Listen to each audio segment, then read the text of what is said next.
is wrong with you guys? When is this gonna end?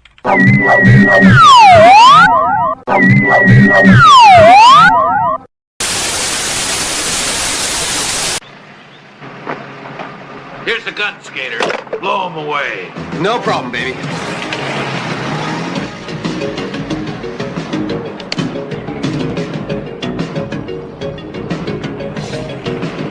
Look out, he's got a gun.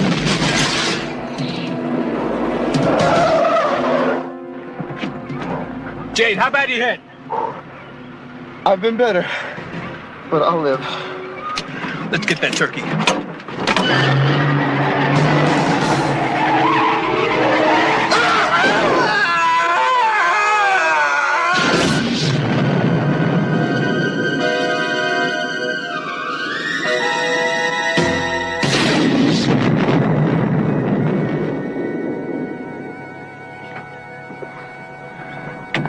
The bazooka, Rowdy? It's the only gun I can hit a moving target with. Good hunting weapon, huh? You're not my buddy.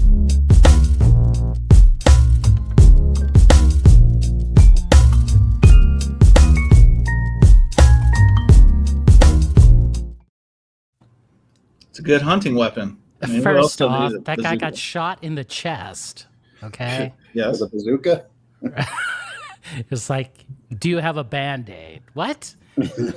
Like, what? No. Wait a minute, you're missing the whole part with the skateboard and the blow-up doll. All right, wait. Well, yeah, like, why not waste another rocket to hit that? You And his know? character name was Surfer Boy. I don't know if you caught that at the beginning. He goes, "Go get him, Surfer Boy."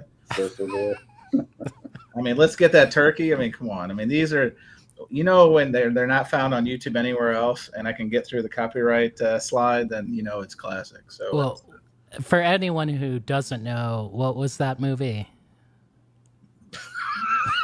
oh, Fino. What?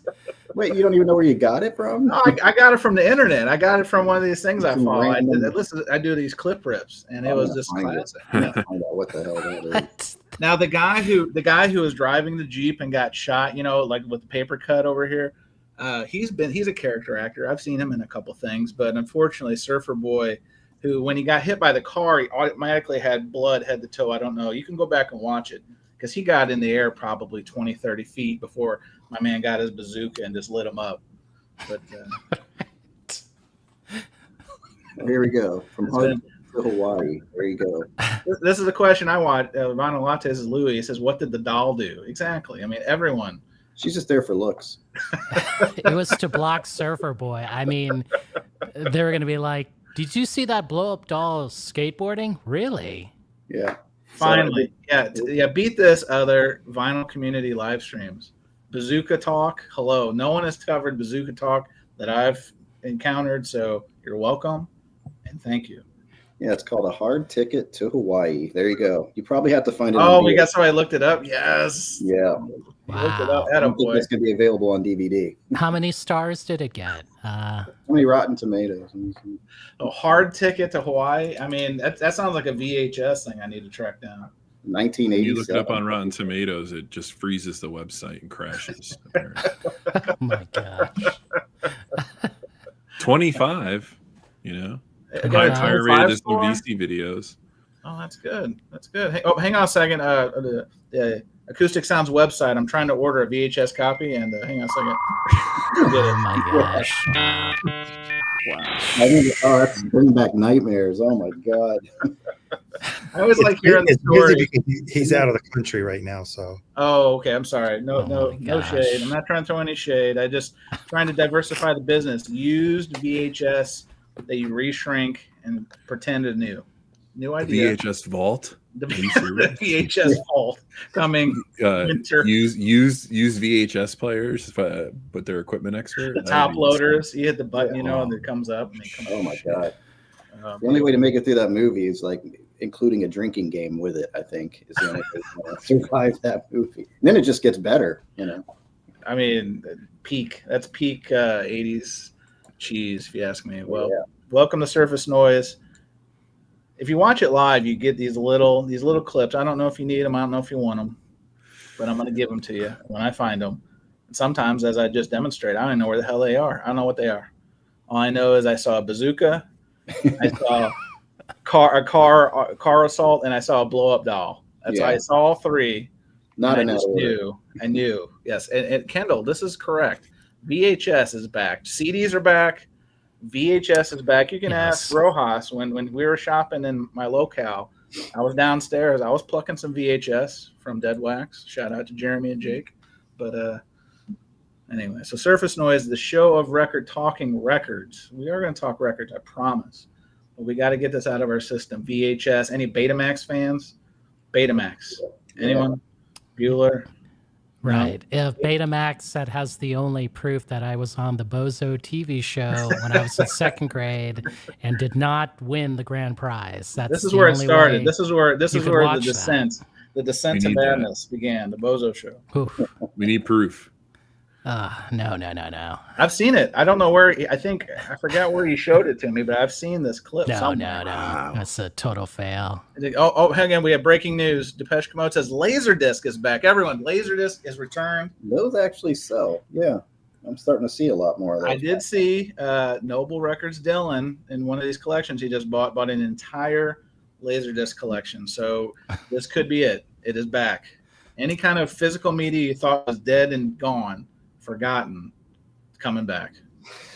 Yeah. Except 8-tracks, Richard. I'm sorry, no 8-tracks. I mean, 8-tracks is still we just can't go there because did you guys remember 8-track players in the car and you'd hit a bump and then they would stop, like then you have to jam the cartridge back in there. That's breaking news again. HD DVDs are also back. HD DVDs. Remember, there was the choice: Blu-ray or HD DVD. This is bad. What about the 2-packs? You get them both. You get them both in some of the. Oh my gosh, it was like M&Ms. It was like regular M&M and peanut M&Ms. You got HD DVD. You got like the 300, the movie with Gerard Butler. That was, I think that was the HD DVD. I saw it everywhere. That and Italian Job. It was like the same 6 movies. I think they only made 6 movies. So if you did 300, Italian Job. Oh, Born Identity was another one, another staple of the HD DVD library.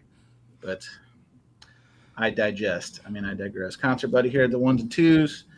About to bring you some of the news. Remember, we changed the format of Surface Noise. We're going to do the Power Hour podcast proper. We're going to talk about current events in the world of vinyl and record collecting. So hold on to your butts. Let's do some introductions, and then we will get into the nitty-gritty. Kansas City. Up top with me on the display, I've got the New York connection, the Twin Towers of Power. We've got the Groove Seeker Chris. Welcome. What's up, guys? Chance, thanks for having me. And his tag team partner, Arnaldo, the channel, Fidelios_frequency. If you don't subscribe during this viewing, it may open a escape clause in his new contract. So it is highly recommended to subscribe right now. Thank you. Good evening, Concert Buddy, and everyone else on the panel. Thanks for having me. And then you heard the star, dare I say star, of the Bozo Show, August 11th, 1986. He tried in the cup game. He just couldn't do it. We don't know why. It's Jason Ross. Why was the pressure? Was it like Bulls and Lakers? Like what was the undoing? You have like cameramen. You have this clown coming up to you like, hurry up, kid. Come on, kid, hurry up. And you're just like looking at him like, what have I gotten myself into? And then the pressure of like throwing, if anyone doesn't know, WGN had the Bozo Show. It was a variety show for kids. And the grand prize was, you picked a boy and a girl and they would throw the ping pong ball in the bucket, right? There were 5 buckets. Now, it would look easy to a professional, right? Professional bucket player? Right. Yeah, a carny. We call him a carny. The guys who tour. It's kind of like the Grateful Dead fans. There's carnies who go city to city, winning those weird mirrors with like Bon Jovi logo on it or Warrant, and then the goldfish in a cup. I mean, all the staples of a carnival. But yeah, Jason had no practice. I mean, he was born in the mean streets of Chicago. I mean, come on now. What the secret, the story, I don't know if I've told this story, but we'll try to make it real quick, Concert Buddy. Like, my brother and I switched tickets. They call it the ticket number, right? So I had his ticket, and they called his number. That's probably that car created a rift, an early rift. Correct, and I the didn't know brother's about that relationship. until like 20 years later. Oh, And that's when it happened. mentioned it to my brother, like, "Hey, remember the Bozo show?" And first thing out of his mouth, "That was my ticket." I was like, "Oh." Never got over it. Right. I was like, "Ouch." Wow. So when that inevitable moment comes, when their car goes over a cliff, right. and Jason's brother's holding him over the ravine, and then he's going to remember the Bozo show, and the grip is going to. Right. Seen this one? I've seen it. It was the sequel to Hard Ticket to Hawaii. It was. But most people don't know like the after story because like I lost, right? Probably like messed up on the third bucket, right? And then went back to school the next day and like got that whole, your 15 minutes of fame is now over, It was like, being pushed and being like, "Hey kid, like I would have done better than you." Like, what the, Well, we've got a question because anytime we can lead the show off with Bozo talk, we have to do it. Kendall, this is Kevin. Sorry, me, myself, and my vinyl asks, would Jason's brother win the grand prize game? Is that like at holidays and get-togethers? Do you guys kind of do the what if game if it had been your brother who had been on the show and not you? No. I think he would have won. Like it would have been like the second time Thanos got the gauntlet. That's what it would have been like. He would have done a better job. Fair enough. Well, when we're talking Thanos talk, there's only one person to bring on. That's our guest. Now back in the lead. This is one of the reasons I wanted to bring him back. Music Talk with John had been our highest ranking guest contributor. And then we brought in our friend Jeff. Jeff came in and tied you, I think, at 3. So now I think this one pushes you, John, to the coveted. No. I mean, this is 4. I think I'm keeping track. Gotcha. 4 times you've been on Surface Noise. And are you better for it? Oh, of course. I mean, my life has changed. I mean, I feel blessed. I feel like something. You can't describe it sometimes. The feeling that you get, but it's a tingling, right? Yeah, it's something you recognize it. But you don't know quite what it is. Mm-hmm. Well, Jeff, on Jeff's channel, Vinyl Record Info. Look him up. He's been on here a couple times. I'm sure I'm going to get a DM from him after this, saying, "I can't believe you did this concert, buddy. I got to be on next week." So we'll see what we can do. But for now, Music Talk with John is back, top of the mountain. Yeah. Top of the mountain. I'm here. Try to knock me down. Now, quick cheap plug before we get into the show. Metro East Record Show this weekend, Southern Illinois, hosted by Travis Foley. Cheap plug. I think I'm going to be there. I think I'm going to duck in. I'm still looking for some dirty records that I know will only be at the undertable, called the undertable, at the Metro East Record Show. Be there, be square. Now, you guys ready for this? Current events. John, you probably haven't seen the show of record in a minute. You about ready? Because we've got all kinds of bells and whistles. After we paid off Arnaldo's signing bonus, we have all kinds of new bells and whistles. We had just enough in the budget for this. I've got news for you. Well, we do have news for you. Oh my gosh. And that's what we're here to give you. We're here to give you the news. So we're going to start. I'm going to probably switch it because I want to pontificate on the second one we had in the show notes. So Blue Note announced this Frank Sinatra reissue. Nice. I'm not here to dog it. I'll let everyone give their take on it. But it got me thinking, now that Blue Note is dipping their toe in the crooners, Sinatra and probably going to do some other titles, is there anything left that has not caught the eyes, the gaze of the reissue mavens? Like, is there a genre or is there something that has not been thought about? Yes, definitely. All right, Jason, kick it off. What is the meat left on the bone for the reissue labels? You know what's coming. UHQR, Fremer, Can't take a joke. No. Finally. He's gonna be like, this record was cut by Kevin Gray, man. Oh no! You're gonna get more Fremer than you'd ever thought before. More clarity, more soundstage. That's right. You thought his jokes were like full of punch. You'll see. Right. You'll see why the Comedy Store was wrong all those years ago. Right. Forget you, Mitzi Shore. Depeche Mode. Depeche Mode. There it is. German Schlager. Right. They're gonna roll off the humorous end on the Fremer record. They're gonna cut off the laugh track. There was probably too much laugh track in some of those, or they're gonna roll back on the high end and they're gonna bring in the low end, the clapping, the applause. It's gonna be a lot more voluminous. Yeah. It's gonna feel warmer. At WFMU, we're gonna start taking bets on who Fremer punches in the face first out of the people. I think he's gonna take some swings. Or gonna be Mazzy. It's gonna be Mazzy. Get out, Mazzy. Well, Groove Seeker, in fairness, he made breaking news here. Breaking news here. Here it is. Hang on a second. We have it. We have a mock-up. Hang on a second. I'm doing a terrible job of. Oh, I thought you were joking. That's not even looking good here. Oh no, we're having technical difficulties left and right. Go. Look at this. Just when you thought we're kidding around, here we go. That's it. That's right. Get them. Be there. Pre-orders up now. Make sure you can access the website. Yeah, I mean, change your diaper before you pre-order this. Okay? Or put on your diaper, which is most of the clientele of it.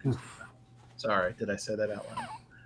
Groove Seeker, what kind of meat is left on the bone of the reissue world? Now that we're going into Frank Sinatra, I did see a call out. This is probably a good one. Let's see who had this one. I think it was Jim Neighbors was thrown up in the chat. So there's probably the Jim Neighbors discography. Breakfast King Loyola says Wisconsin Polka, probably an area to be touched.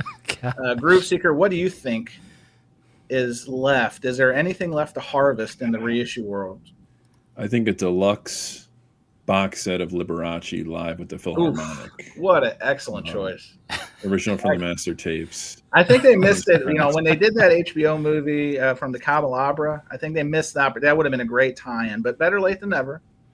Yeah. Better late than never. So. Right. Again, comedy, like John Bong would love audiophile reissues of all Adam Sandler records.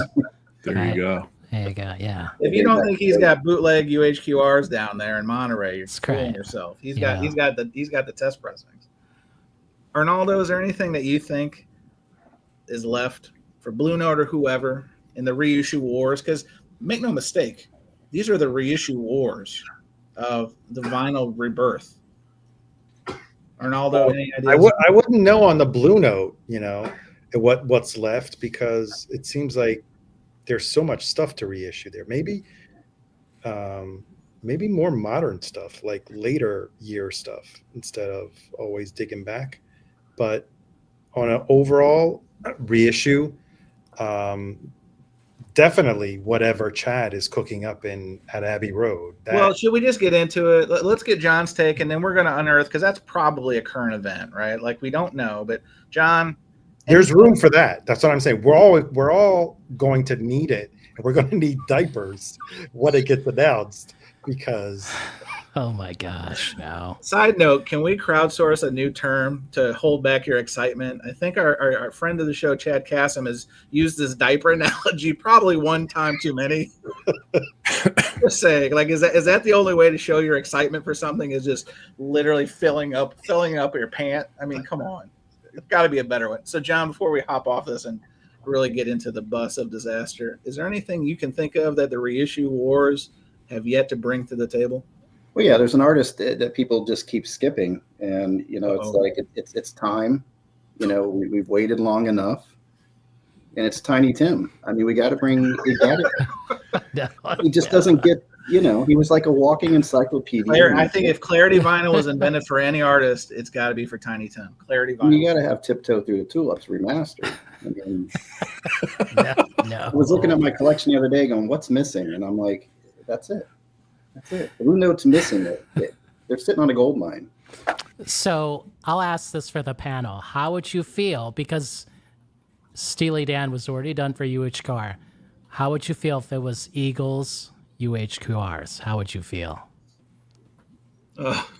I'd feel relieved that I would be saving a lot of money not buying them. What? Because I hate the fucking Eagles, man. Oh no. Chris, we're working on a deal with the state of Glen Fry, and now it's forget it. My fault. There goes the sponsors. Thanks for that. I would say my answer to your question, Jason, is I wouldn't be surprised, because it seems in reissue land, if somebody does it, somebody else wants to do it. And it could be a lot of things. It could be the licensing. I don't want to get into all the minutia. But if it's been done once, that's not enough. I'm just saying because they share the same manager as Steely Dan, so it's whatever artist that he has, it's probably been discussed, right? Scoring it home that the Groove Seeker with one F-bomb, taking up the slack for John Bong's absence. Happy birthday, Mrs. Bong. That's why John Bong is not with us. So he made the right choice on that one. Oh, hang on a second. Steely is not done. 33 RPM UHQR reissues. Yes. Wow. Yes. They'll be in the clam box, not the wooden one. Right? We've got another box change, everyone. We've got another box change, and it's for the Danners out there. So, all right, well, let's talk about this because there's been some, if you're reading the tea leaves or trying to, there's been, I call it the Chasm World Tour because this guy is racking up the frequent flyer miles. He's in LA. He's in maybe the East Coast. He was in London, Germany. So what is cooking? Ronaldo, you brought it to the table. This is called Speculation Alley. What do you think this guy's cooking? Because he's threatening us with another good time of soiling ourselves. So what could be going on? Of course, for those that haven't seen it, his social media profile, he posted a picture in front of Abbey Road Studios, suggesting that he may have gone in. Now, it's not very easy to get into Abbey Road Studios. So you have to, even if you know somebody, there has to be a reason why they let you in. Okay. Mr. Maslov Mazzy says that, but isn't it? There was a show in the Netherlands. I think it's this. It says they're in Europe for the record-making show in the Netherlands. So, and for Michael 45 to fly all the way to London to have a chance to meet up and go into Abbey Road Studios, there has to be a reason. Some people are speculating that maybe there are tapes there that can only be touched at Abbey Road, and if Chad is planning something that he can't have flown over for security reasons, maybe he's there to supervise whatever mastering or cutting there is of a future lacquer, of a future release. That's all speculation. Chuck T, this is a good one. They probably threw this on the cutting room floor. Quote, "What's next is going to bake your bagels," end quote. Yeah, that could be another way of soiling oneself. I think it's a beautiful one. Yeah. Chris, what do you think? Do you think, because listen, you're probably on the dais. You've probably got the most extensive acoustic sounds library. What do you think is cooking? Is it the Framer UHQR? It could be. You know, they had to bring in BEE CEE royalty. It could be the Framer UHQR. They just don't want, they all hands on deck. You just saw. Oh my gosh! You just saw Adam from the Freight said Ryan K. Smith is there too. So can you imagine the hype sticker on that Framer UHQR remastered at Abbey Road, half speed? Oh, well, I didn't watch the video because of our group chat. I was discouraged. I was like, I guess I should watch this. Oh no! No, what? My theory on this is that I don't know if this is true, but it's kind of a loose connection. The Marley stuff wasn't recorded at Abbey Road, but maybe he needs to go there to get his hands on the Marley tapes. Are they? Because weren't they island recordings? That's maybe a reasonable deduction. All right. Maybe they're doing it there. Don't remember who cut those. The Marley, was it Ryan K. Smith? I don't know. Which ones? The first ones? The first two. The first the redos. Yeah. No, but then again, the Marley estate probably owns those, so maybe they're not there. I don't know. No, I don't think so. I think Universal has the rights. And Zeppelin stuff wasn't recorded at Abbey Road. That was done between Olympic, I think, and some stuff in the U.S. I don't know what he was doing there. I don't know. That's my loose estimate. John, do you have any insight here? Because we try to get a full demographic. We've got Midwest, South, East Coast. We don't have any West Coast representation, but we've got Florida man. Any idea? Not that Florida man. We've got a man from. I had to drive a Florida man today. Oh my god! Put your flags away, freaks! Come on, God. No, I'm just kidding. Yeah. All right. Well, again, all speculative. Hopefully, it's something fun. It could be the Marley stuff. It could be. I mean, could it be Beatles related? Probably not. I don't. Well, let's just put that one out. But when you use the soil yourself comment, I mean, it's got to make everyone excited because it's not like he's ever used that one before, and again, and again. Yeah. Again, and as far as I can tell, I'm just speaking for myself and Michael McDonald T-shirt I'm wearing. I have never soiled myself on any album release. That's a fact. No. So I'm waiting. I'm waiting for the next time will be the first time. We'll see. Do you guys think? I mean, it seems like the Beatles it's run dry here. I mean, they're kind of oh, John. No. They squeezed everything else with this anthology for me, and it's like, what else are you guys gonna do? I think we're done. Challenge accepted. I'm sure that they will find a tape of Ringo and Ravi Shankar and George Harrison coughing after lighting up a bad one, and they'll probably try to make that a remix. John's on the toilet writing a guitar. Paul's in the back slapping his hands. Anytime you can play a sitar while you're sitar on the toilet, why not? Why not? Yeah. Well, we'll see. Stay tuned. Can you clearly have no insight? I know what it is. Can you I know what highlight it might be. Stunty's in the chat. Oh, hang on. Stunty does raise a point. Why do you all pretend that you don't know? It's the Led Zeppelin stuff with the old tapes that are completely shot. Listen, there's a cease and desist, Stunty, on this one that we are not allowed to touch the topic of Led Zeppelin. You saw what happened. There was some fake news that was on out there earlier about some record store day thing that got pulled back. It got pulled back. So the last thing we need is those Led Zeppelin lawyers coming after us, but it could be, allegedly. I have one other theory. All of the UHQRs reissued at Half Speed Master from Abbey Road. Oh, God, that's it. We've cracked the code. We did it. Oh, man. That's it. Show over. Live stream over. Podcast over. Channels over. You guys, all right. We did it. John, thanks for coming back for your record-setting fourth appearance. We did it. We did it. Unbelievable. So before we move on, are you going to buy the Frank Sinatra Tone Poet? Which one are they doing? Is it what album are they doing? In the wee small hour. Oh no! Oh no! We've got a physical sample. So that tells me I have very little Sinatra. I don't know if So for the visually impaired, our friend Jason has walked off camera. I'm going to show you something, a blast from the past here. Oh, yeah. Okay. Oh, so that's when they did it the first time with the wee small hours. In the wee small hours. There was a little company called MoFi. I don't know if we remember that. They too were doing Half Speed Masters. So this is from that box set, which is insane that I have it now. Is it a silver box? Yes. Yeah. Which there's a Bowie album that he kind of used that album cover on. Was it Ziggy Stardust? Because Bowie's kind of standing over like Sinatra is. There's some album that he did that kind of paid tribute to this album. I want to say it's Stardust. Find it, John. Dig it up. Here comes the internet. Well, here comes the internet. Friend of the show, Chasing Records, says when they repressed Carlos Santana's Abraxas, I bet plenty of owners soiled themselves. Yeah. Those one step prices have continued to precipitously decline. And I know we're not supposed to talk about records and value, but it is part of the whole experience.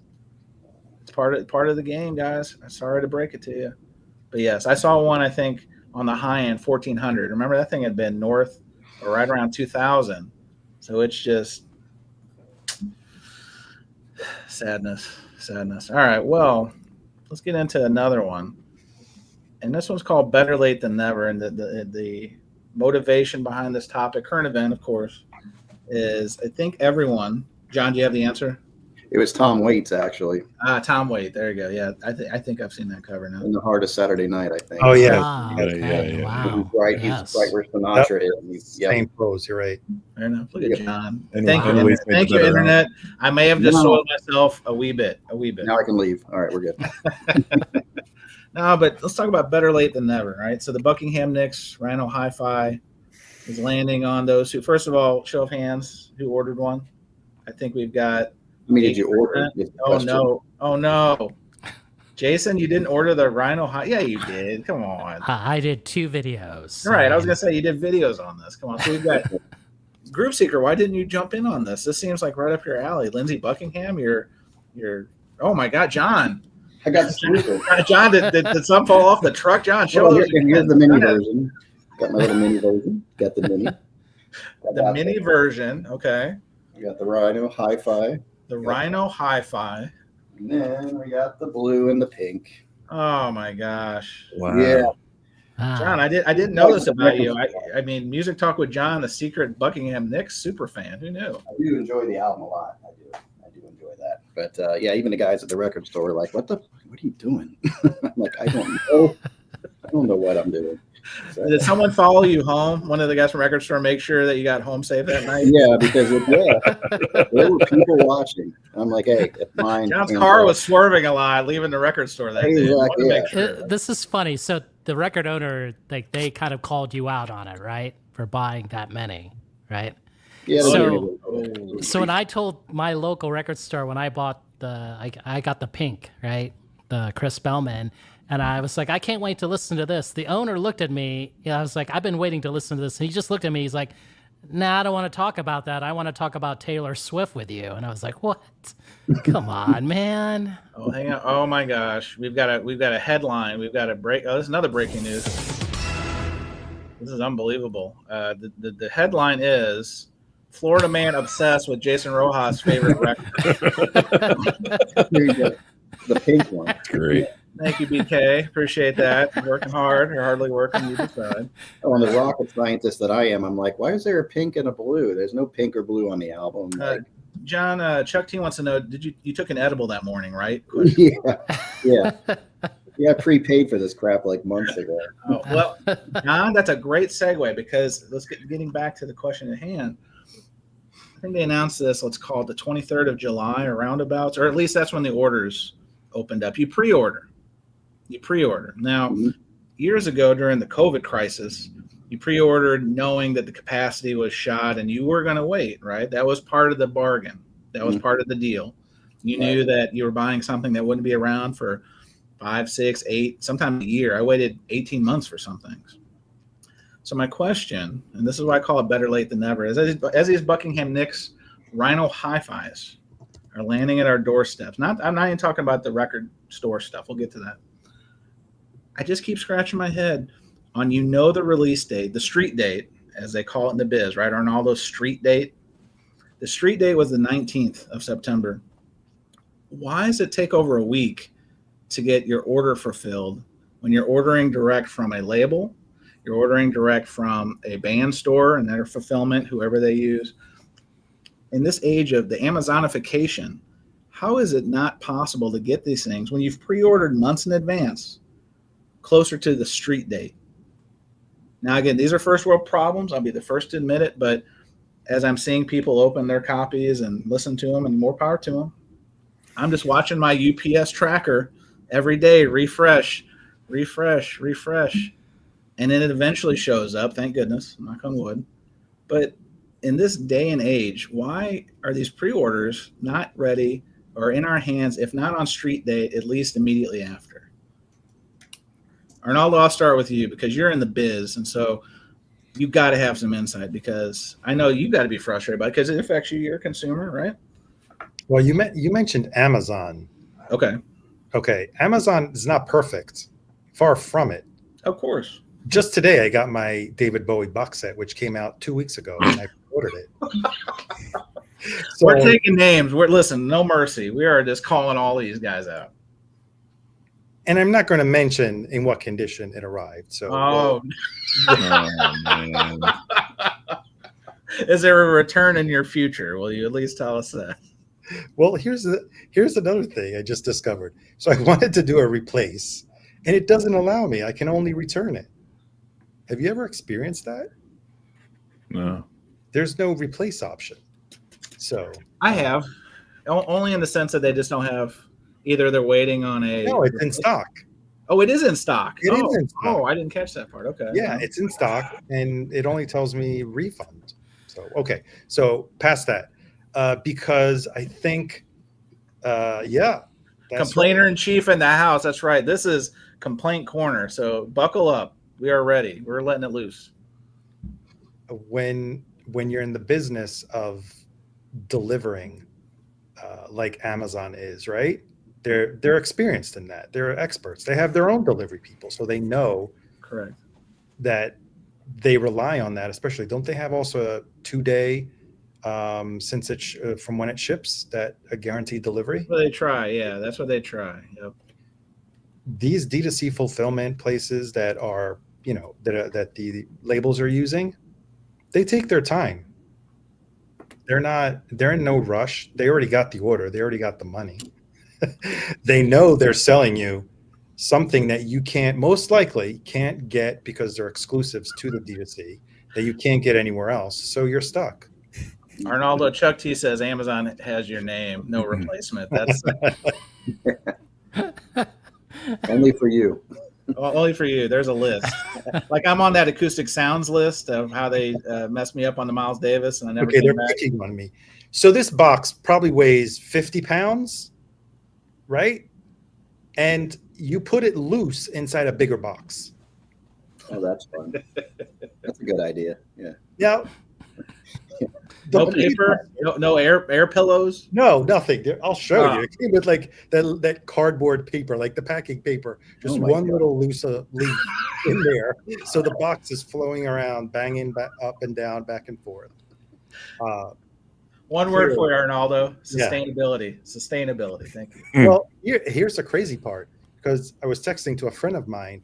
His arrived either the day of release or the day after release, in its own mailer, right? It comes in its own mailer. Like, so is it branded? Like a branded mailer? No, like kind of like whoever bought the Beatles box. It comes in those styrofoam packed mailers. Yeah. Okay. And usually they either mail you that, or they put that inside of a bigger box and then send it to you.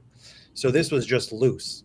Anyway, so that's my take, that there's no rush on behalf of the artist website, the record label. Yeah, they could do a better job. They know that they could theoretically time it in a way so that you do get it on the day of release. They just have to ship it a week before, to make sure that you get it on time. But there's really no, they're not losing any business, because we keep going back to them because they only have what we want, right?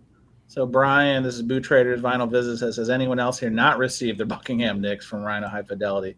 I think we all have, but I've seen in some of the chats, because again, I had two things while I was waiting for mine. I would read my tracking number. I'd just refresh ad nauseum, and then I'd read the forums, which is always not a good idea, to see if anyone else was in the quagmire that I was in. So I think that there are still people out there that haven't gotten them. And obviously the shipping is not perfect. There's going to be some situations where things get lost. It's just the nature of this. But the bigger picture is, how can they not do better at this? Like, there's no capacity issues. There's no embargoes. I know that there's the issues from out overseas and tariffs and all that, geopolitical stuff.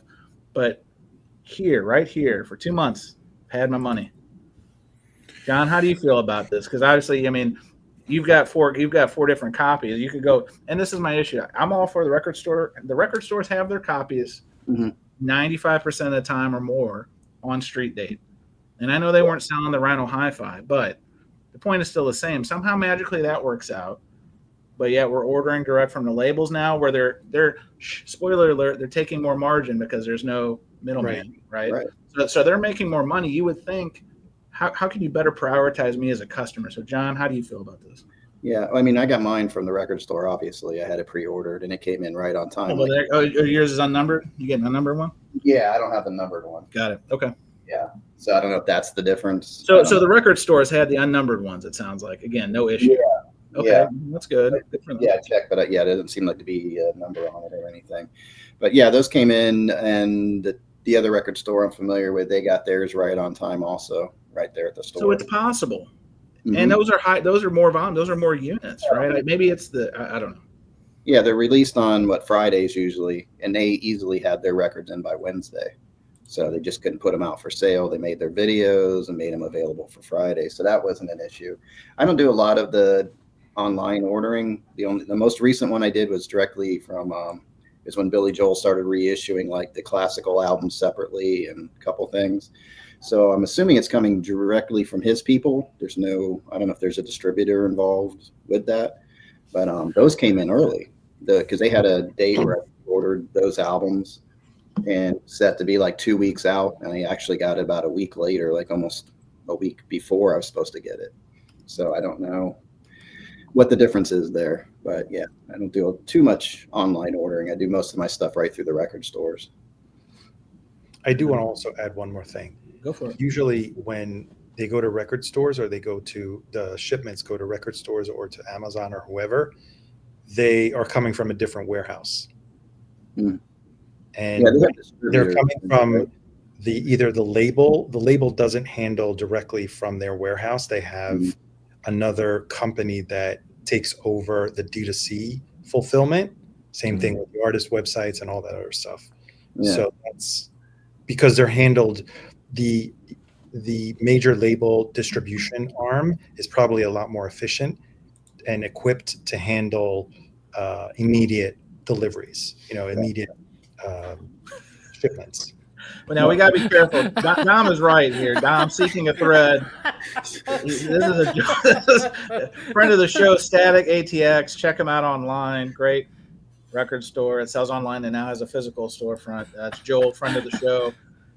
Dom warns, this is a Joel trigger warning, talking about buying from Amazon here. So just know this going in. We don't want to upset Joel. We don't, because he's our friend, right? He's a friend of us. But know that we're walking in the landmine of e-commerce and retail, and it should be noted. Right. So Arnaldo, if you order from Static ATX, use the promo code not Amazon. You will get some. I believe. Hang on. Now there's a better promo code. I fought for this one, like I did on Vinyl.com. Concert Buddy, by the way, 15% off. If you want 15% off Static ATX, it's fuck Amazon. FUK. Not K. FUK Amazon. All one word. It's 15% off staticatx.com. Yeah. At one place I did feel kind of ripped off since I was so dedicated in buying so many freaking copies of this. I saw other record stores and they had like posters available. They had slip mats available. They had all these cool little things to go with it. So I'm giving my record store a hard time going, where's our little perks here? Oh, you hang on. You didn't get any of the tchotchkes, the Freebos? I didn't get crap. No. John, these guys are making fun of you behind your back. I'm sorry to tell you. This is Kingfish. Is your buddies a Kingfish? No. Yeah, they are. They probably got them up on Amazon somewhere. Got it for sale on eBay, Yeah, they're gonna. Yeah. I bet you they are, John. I hate to break it to you. I wonder they were already open when I got those records. What the freak, man? Can't believe this. My Florida man being taken advantage of. This I quit. Can't believe this. I'm gonna fly my flag higher. Oh, now hang on a second. The bonger is here. He says, "While I'm away, can the new guy at least say fuck once?" Well, hang on a second, because we've got conflicting information. We thought that John Bong was celebrating his lovely wife's birthday, but it sounds like Stunty has the inside tracker. He says, "I have it on good authority that John Bong is absent because of his internment at a Prince re-education camp." So, where are you? Wow. Where are you, Bonger? That's deep. Groove Seeker, what do you think about this? Because again, these are first world problems. I'm glad I got my copies ultimately. And side note, sorry, Chris, we'll get you. I got to get Arnaldo's take on this because I see him in the same thread I am online, talking about people getting the corner dings from Rhino Hi-Fi. My copies are okay. Arnaldo's, I think everyone's had different. Like it worked this time, but there's some poor souls on there. I feel bad because I've been in that situation, so yeah. I feel bad. It's tough sledding. It's tough. So Chris, sorry, back to you. So as because you're in these clubs, you're a Tone Poet Society member. You are a pre-order. Look at that. They're all. Hang on a second. Look at this. Does anyone? What other live stream has this? Thank you. Where's my Tone Poet balloon? Lone member of the Tone Poet Society. Call him the Lone Wolf because he is fighting us off, us temperamental bastards. But no, Chris, I mean, you pre-order this stuff. Like, Mhm. surely, I mean, the rhyme or reason of why we can't get it as close to street date as possible, and especially in today's, like, again, I use the word Amazonification. 2 days is your wiggle room, I would think. Maybe 3. You've got a natural disaster. You got some tornadoes. You know, even if they get the stuff from GZ or getting it overseas, you pre-order it. There's probably 30 days transit on the boat. All the above. I think for the Buckingham Knicks, there was a moratorium period for people. They're like, "You sure you want this? We're going to give you a week extra to cancel it." But all you psychos went out and stuck with it. No, I'm just kidding. I find that, and I had this experience with Blue Note for a while, even though they were on time. I think we all experienced it with Rhino. They don't know what they're doing. And first it was the packaging, you know, getting like destroyed records, getting, you know, a pizza box with, you know, 2 $40 reissues in them sandwiched together. The Uline. Yeah, and I think no. it's just, we did not give Uline any publicity here, right, Ronner? But yes, if you just think of worst record mailer box you can think of, and that's what we're talking about. Sorry. and I gotta think, like, how many people are really in customer service or fulfillment for these direct to, you know, consumer situations they're in? It's probably like 3 or 4 people on staff that are doing the packaging, the shipping, answering requests. So I think it's you know, low overhead operation, and they just don't get them out on time, and they wait until a release date to kind of fulfill them. And I think that's what the delays are. Now, Blue Note's good. Like, I got my notification on not Blue Note. Well, I guess it's UMG. It's the same company, but I pre-ordered the Coltrane Mono that comes out tomorrow. I got my notification last night that it shipped. So kind of, you know, it'll get here. Like, I've heard you know, it's not like I've never heard that album before, so I'm not dying for it, but I do find some labels are a little sketchy. And the worst part about the Rhino experience for me, because I'll order like some of those exclusive box sets or direct from them from time to time, I don't even get shipping notifications half the time that they come out. So I don't really understand what's going on. It's very strange. Rojas, what's your take on this? Because when I think of vinyl pre-orders, I think, where's my package? And the second thing I think is, what would Jason think? So, Jason, what do you think about this dilemma? I mean, obviously, first world problems, but I mean, do you just don't even bother? Do you go? Because I know you get the Rhino hi-fis. I know what a big Kevin Gray fan you are. So, like, how do you hold back your enthusiasm when you're waiting for these things, knowing that they're probably not going to be arriving by street date? I cry inside. Oh no! Oh, I'm so sorry. So Elliot Cruz had like a comment all the way at the top or something. Oh no! He called it white girl problems. I don't. Wow, Elliot! I'm starting to like Elliot's new heel persona. Elliot went full like nature boy in the Carolinas in the early '80s heel. I'm here for it. I got to be honest with you. Do you see that one? It's. So I'm digging through that. We've got a lot of active participants in the chat, which I appreciate. But I'm trying to farm fresh through this. And hang on. So Elliot says, "Well, I'm going to read all of his. You all need to realize that basically nobody knows what they are doing anywhere. It's just who screws up worse." All right. Is he talking about the VC? What? Oh no! Well, Oh man, it could be. It could be. Oh no! I'll find. Go ahead and keep talking. I'll find it. So, I try not to do the pre-orders. You know, like it's risky, right? So, like John, he did the right thing. Like, but like John, you already knew that your local record store was going to get them. Like, Yeah. You know, there wasn't going to be. Oh my gosh, there it is. you guys thought I was kidding. Joel has created, again, staticatx.com. The code is FUCKAMAZON. Okay, 15% off. This is what I'm talking about. Like, you ask, it happens.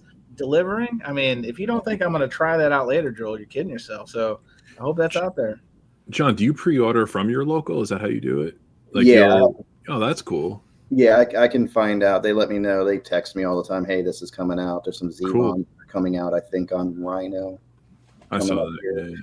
Yeah, so I have some pretty good ahead of the time news where I can get stuff ordered. And I have 2 different record stores I'm pretty friendly with now that they look out for me.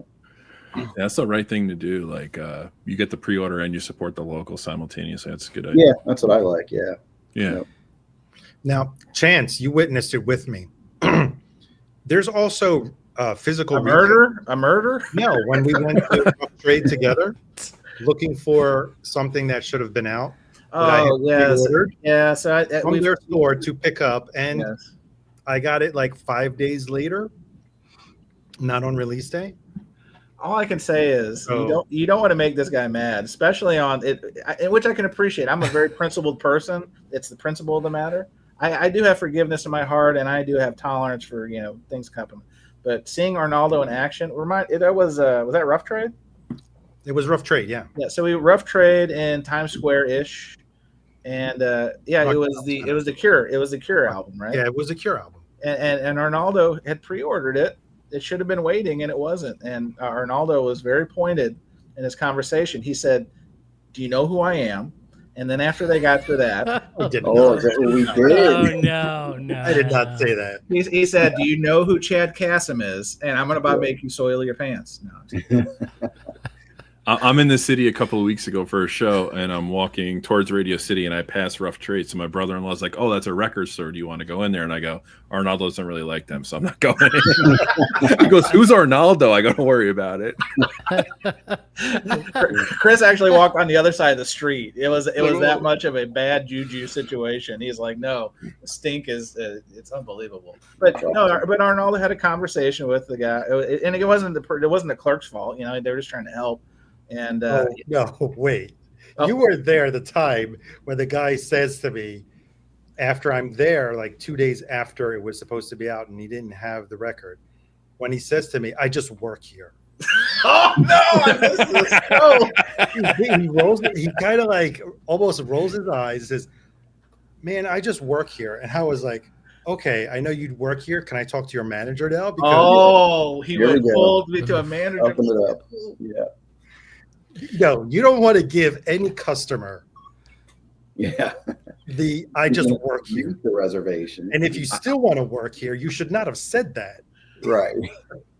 So I was concerned because I broke bread with Arnaldo and Walter on Sunday, and they forgot our appetizer. They forgot our appetizer, and I was like, "Oh man, I hope Arnaldo doesn't go Rough Trade on it." Oh, wait. I have learned you do not complain to the waiter that is supposed to bring you food. No. You're 100% right. As a former bartender, you're right. Send it back, you know what you're sending back. You may not know what you're getting. Right. 100%. Arnaldo. That is one thing you should not complain about is to the waiter at the food. Can I, Russell, since you're in the chat, can I use this one on future merchandising options and licensing? Karenaldo, come that show. I want that right here. That's harsh. That's harsh. Oh, wow. One thing I did notice too, you're talking about like getting things on time at a record store though. There is a hierarchy a bit, like one record store compared to another one as far as the amount of orders they do per week. One is cutting back pretty big. That doesn't really come in the defense of Rough Trade because they're in New York City. Nice try, John, but Rough Trade he's straight in the scope. He's just... But what I'm saying, as far as not getting the records in, if you don't order as much and you got another record store down the street who's doing massive orders, they'll always get theirs first, and they'll end up with some orders that the other one didn't get. So there's a little bit of. So along those lines, Jason Rojas orders every Rhino Hi-Fi. Shouldn't he get priority over some of these other guys? Because maybe that's what's happening. Because Jason did get his before me. I don't order everyone, so maybe that's what's going on. As Kevin Gray's -- fan over here. Okay. Fan club impresario. Yes. Right. FedEx knows, right? They're gonna ship directly, to me. Well, I think you have priority because you're closer to LA and they all ship out of the West Coast. So I think the people in the West Coast get them first, and then it kind of propagates throughout the United States. It depends. It depends. Yeah. Like if I showed you like the FedEx tracking. One day, you might like, oh, that's reasonable. And then another one I'll show you be like, that's not reasonable. Why did it go all the way up there? I'm like, good question. I don't know, I just had. It's funny you said that. It's not FedEx. Oh, hang on. What are you showing, Chris? I'm confused about this, Jason, because I have also have the Rhino Hi-Fi Society membership card signed by you. I thought. Oh no! I mean, Tone Poet. We need a certificate of authenticity. Jason Rojas. Yeah. Oh, man. Dom says they're supposed to stagger shipping according to destination. There we go. See, there's got to be like a book. Have you ever seen the manuals in a fulfillment center? I have, especially. Well, I don't want to get into some of this, but some of these bigger volume orderers, let's say the Walmarts, the Amazons, they have these routing guides that you have. So it's very meticulous. You got to put the label here. It can't be outside of the box. You have to use a certain type of corrugate, et cetera, et cetera. Because if you don't, they have entire divisions dedicated to charging back their vendors to make money to then offset. Yeah, it's a loss leader situation. So I know that like Rhino and the distributors and all those, I know they don't have these kind of pressures put on them, maybe by the Amazons and sort, but I have a hard time thinking that Kingfish Records would charge them back if they don't do something, right? So I don't think that kind of thing's in play, but there's got to be rules, is my point. There's got to be some kind of modus operandi of how they do fulfillment, like the shifts involved, all that kind of stuff. I don't know. Something just struck me. Am I the only one in North America that still subscribes to the Third Man Record Vault? Has anybody ever? You and Felipe. I think you and Felipe are the last two. Felipe and I are the only two. Now they have a decent size operation. I'm sure there isn't hundreds of thousands or tens of thousands of subscribers to that vault, but I'll get the notification like 2.5 months before it mails that they printed the shipping label. And the way they do it is they go Z to A one quarter and then A to Z the next quarter. So I guess that's a telltale sign of what it actually takes for them to ship out, because they know that's coming. It's pre-ordered, and sometimes I don't get the release till the next one's announced, or the next one even comes out. So I don't know. It just seems like a logistical nightmare for them. Now I've seen this. John Bong still watching the live stream from the fancy restaurant he's taken his lovely wife to tonight. He says, I write all labels by hand. At least one tree has been saved so far. Thank you, Jose. Thank you. I've seen him do it. He literally brought records to Austin and was filming me. You know how I know this? Because I took them to the post office as the vice president of logistics for Aurora Central Records. I executed, and we flawless. And then Jason picked me up because I dropped my rental car off, and it was a complete team effort. So it can be done. Oh, we have a question here. Is the Vinyl Vault at Michael 45 store? No. Joel, no. Two different things. The fulfillment time's probably about the same. So gotta be honest. But two different things. A little art's here, North Carolina vinyl picker. Evening, everyone. Just finished watching my Yanks win. Well, congratulations, and you came to the right spot. This is who needs the post-game report. Come to Surface Noise and here's complain, because this is what we do better than anybody. We are the best. You should show Jose and Dom's comments. They're funny. No, these guys are going back and forth. Dom says, I'm sure Jose's wife loves this shipping policy talk. And then Jose is just going, oh, you knew Vinyl Vault. Oh, my God. Jose says Vinyl Vault is like sex, but a lot less moist. What are you, Jose? Jesus. Jose's not even here. He's making his presence felt. Unbelievable. Jose. Talking about getting to know your vinyl. Wow, unreal. One more, Jose, because your wife's probably not going to be happy about this. When someone buys from the Vinyl Vault, a heart plays in heaven. Okay, well, I didn't know that's science. I didn't know. Very poetic. Good to know. All right. Well, I think we've done enough complaining on these topics. Again, these are current events. There's also some other events which we'll talk about in formerly the freestyle, now bonus tracks. Tom, I hope you're still there, because we did this for you, or I did this for you. But we'll talk about it later. So we're going to wrap up the pod proper. Again, I want to thank my guests, our guests, the usual suspects. And then I'm going to start with now Mr. Four-Time, like the Four Horsemen. Music Talk with John. Thank you for joining us for Podcast Proper, sir. Yes, thank you for having me. This is great, as always. And Jason Rojas, it's... If I have to listen to this again, I might, just toss this. See you later. No, don't do that. Don't do that.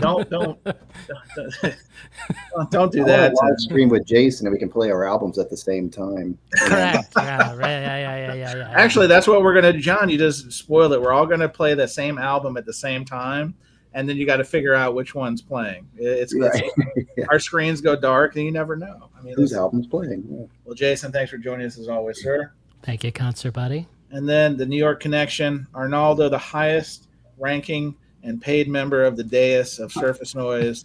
That contract is really coming through. Rough Trade is shaking in their boots to know that Arnaldo is holding them accountable. Arnaldo, thanks for joining us.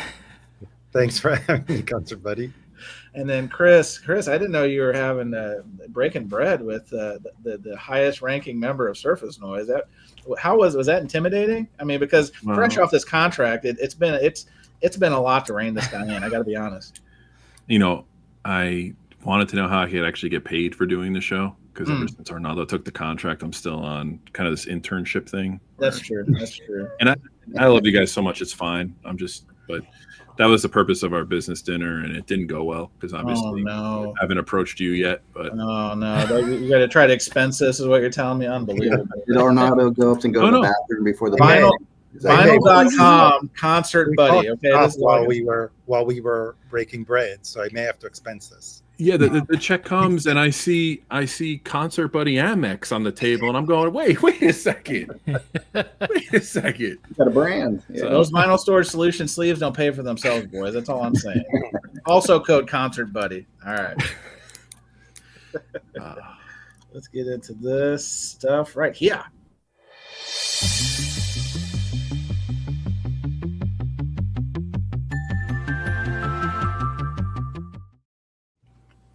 Oh, see, look, he's left us. Arnaldo is so disgusted by the fact that I used the regular Amex card and not the black Amex card to pay for that dinner. I'm sorry. Why aren't all those refueling? I do want to say bonus tracks is still kind of a work in process, because we do have things we talk about. We actually have, believe it or not, there is degrees of planning that kind of goes into this. So we do have some things to talk about.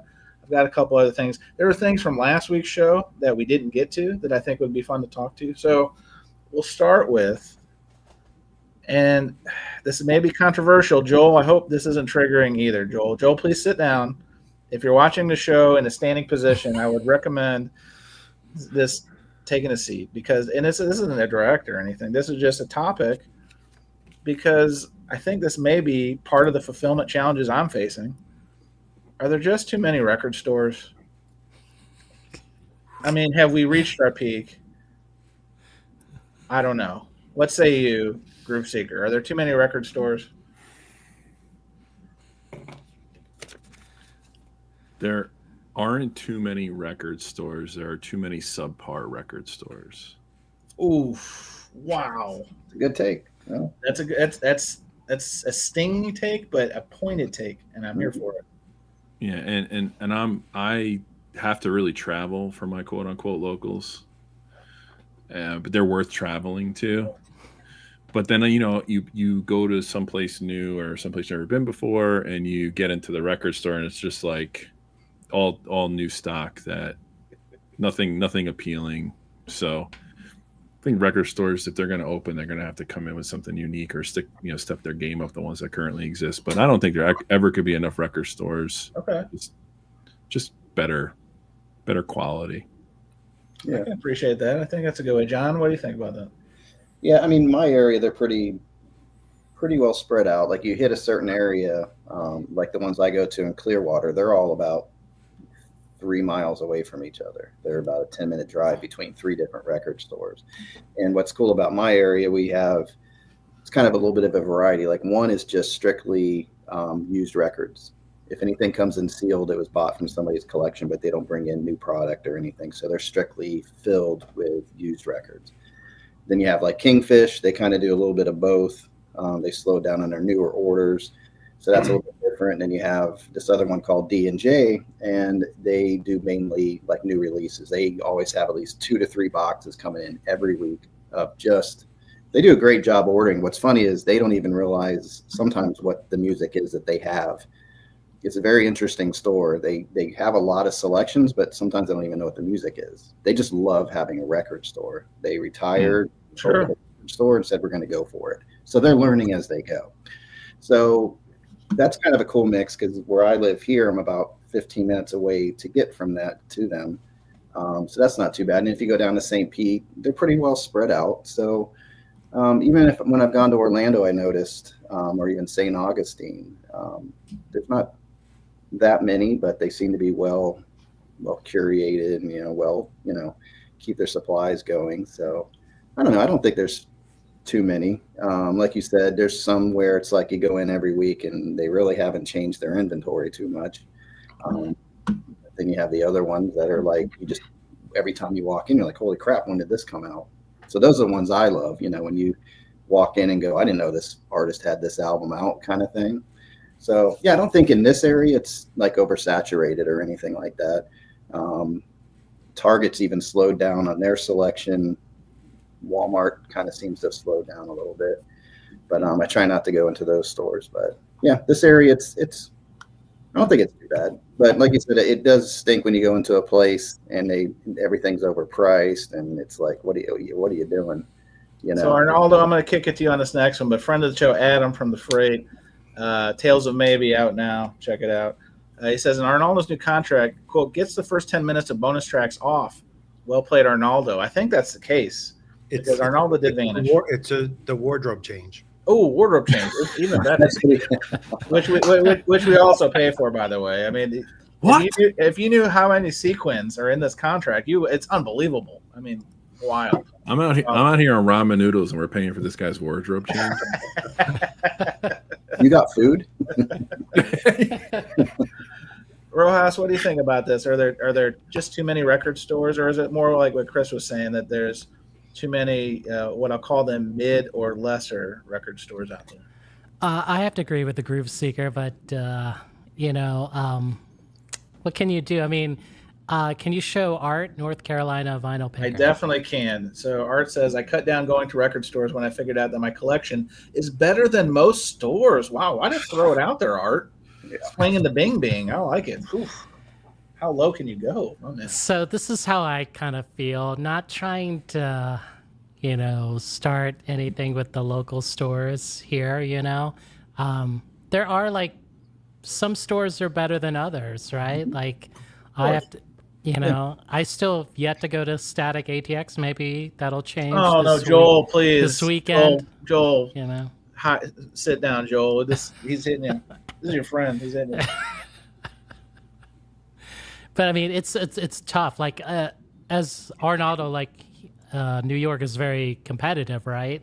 I mean, but we don't have the selection that New York has, right? So then it's even super competitive here. And when you have like a festival like here in Austin, right? So this Levitation Festival, the Psychedelic Festival, everyone's going to be looking at records. So it's going to be super tough. Jason Joel is punching back, as we like to say. He says, well, Breakaway is basically Jason Rojas' sloppy seconds. Her whole use section is just whatever Jason sold them last week. Yeah. But Jason, how do you respond to such an allegation? I can't confirm or deny this. Just better not go there.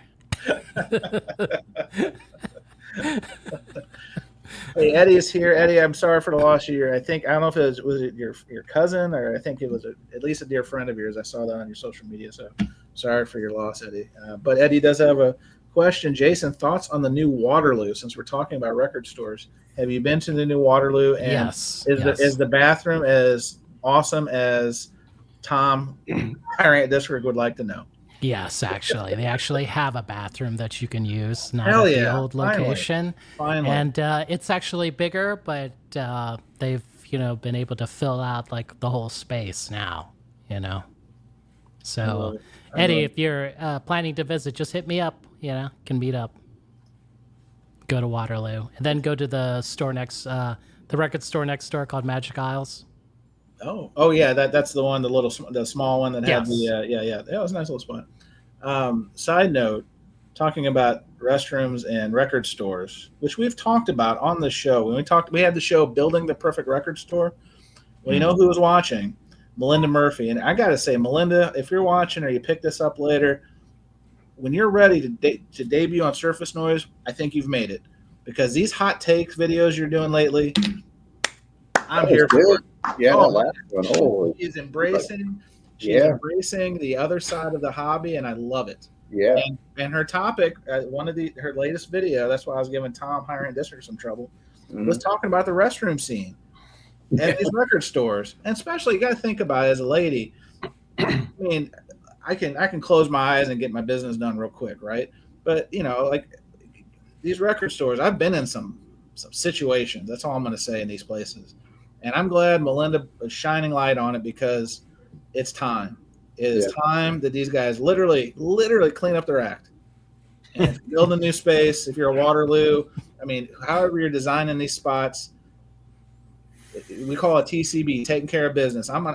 It's when nature calls. I know Tom said in the comments, Melinda's video, he's like, I've never used a restroom at a record store. And I was like, okay, cool. But that's why they call it when nature calls, because some of us have. And some of us have been in some potentially life-threatening situations. Yeah. In these, I mean, these, it's rough out there. So anyway, wait a minute. What's that record store near you? Oh no, I'm not trying to out nobody. The one in the 45 room, right? Yeah. Well, Malaya was like, "Watch out for that bathroom." You know, like what? Why? All I'm gonna say, listen, all I'm gonna say is this: you're putting your life in your hands in some of these places, and get in and out. But my point is, Melinda, keep it up. We're ready for you on Surface Noise anytime you'll come up, because this is a new side, and hot takes. I'm here for it. So thank you, Melinda. That's got to be a first. I don't think anybody's ever talked about the restrooms.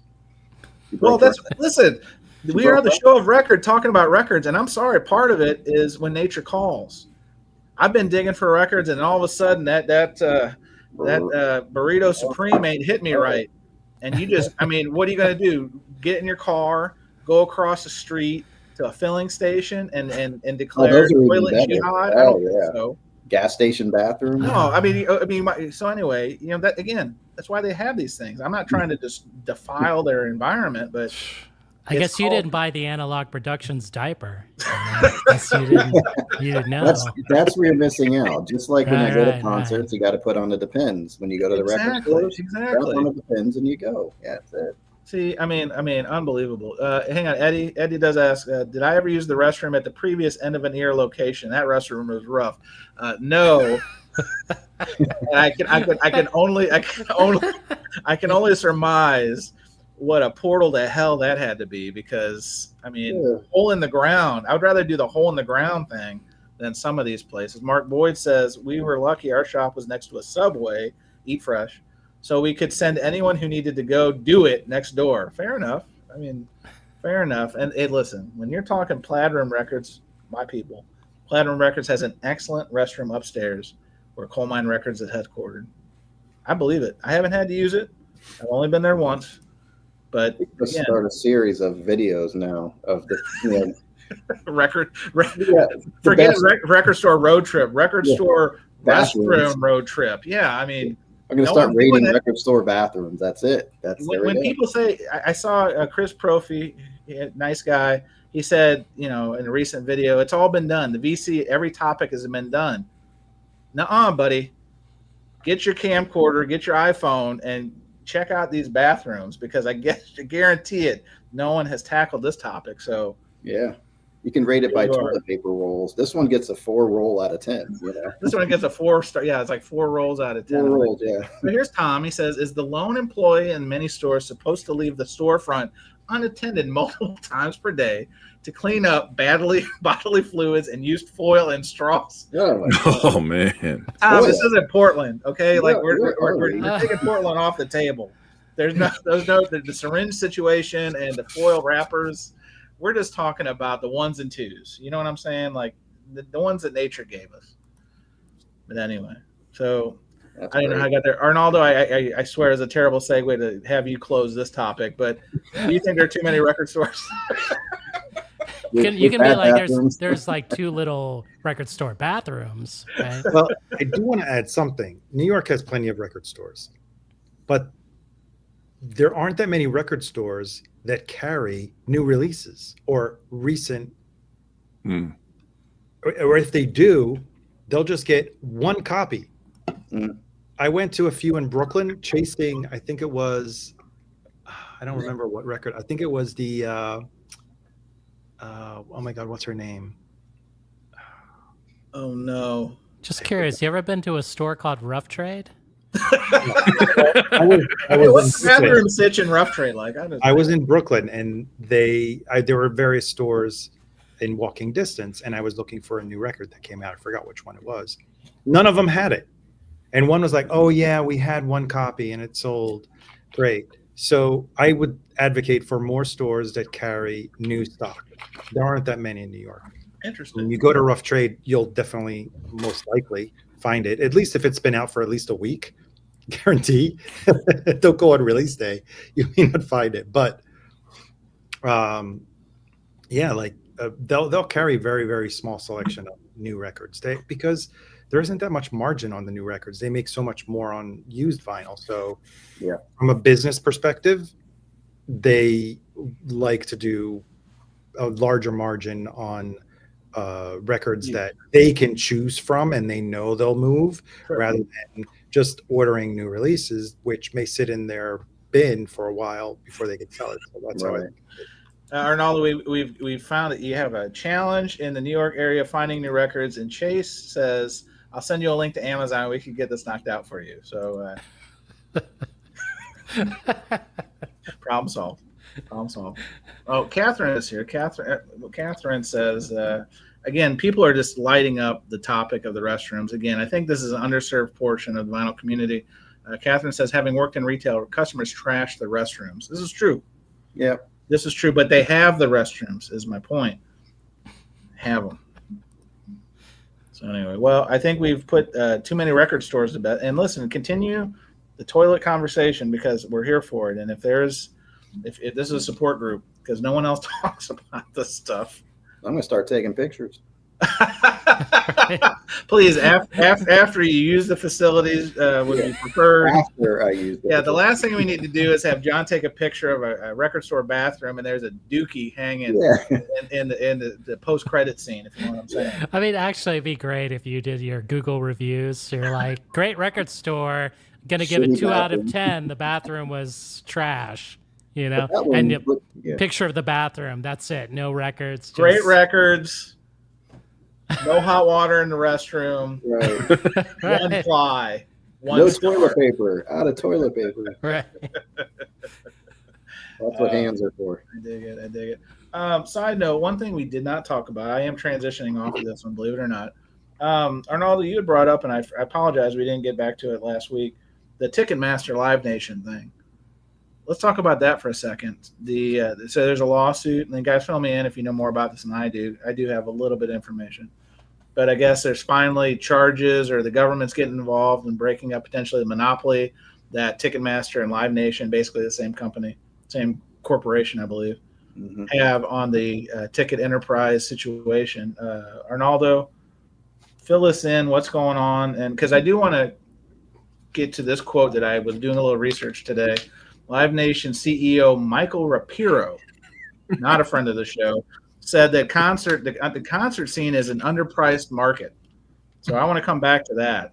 But Arnaldo, fill us in. Like, this is a long time coming? I know, like, the ticket situation has been terrible. I didn't do too much investigating. I read here and there a couple of articles, but I think the gist of the lawsuit is that they finally pieced together the thread between scalpers, Live Nation, and Ticketmaster, where suddenly, immediately, tickets are appearing in the secondary market, resold through Ticketmaster at a higher price. So that's what they're trying to sue them. They're basically saying they're defrauding the customers. Yes, which everyone, anybody with half a brain has known. I know, right? It's like, I mean, where have we been? Captain Obvious situation, but now finally we're getting some government intervention. You're going to be hearing. And what I find even more disgusting, apart from that, where we know that there are certain tickets that are not going on sale directly to the public, that are going to scalpers and they're being resold. But the whole dynamic pricing, I find it totally disgusting. I don't think if we sit in the same seat, like right next to each other, why you could end up paying 50 to 100% more than what I paid, or vice versa. Yeah. And this is part of it too, if I'm not mistaken. So Tom, Hiring District, kidding aside, said Live Nation is developing a venue in Portland.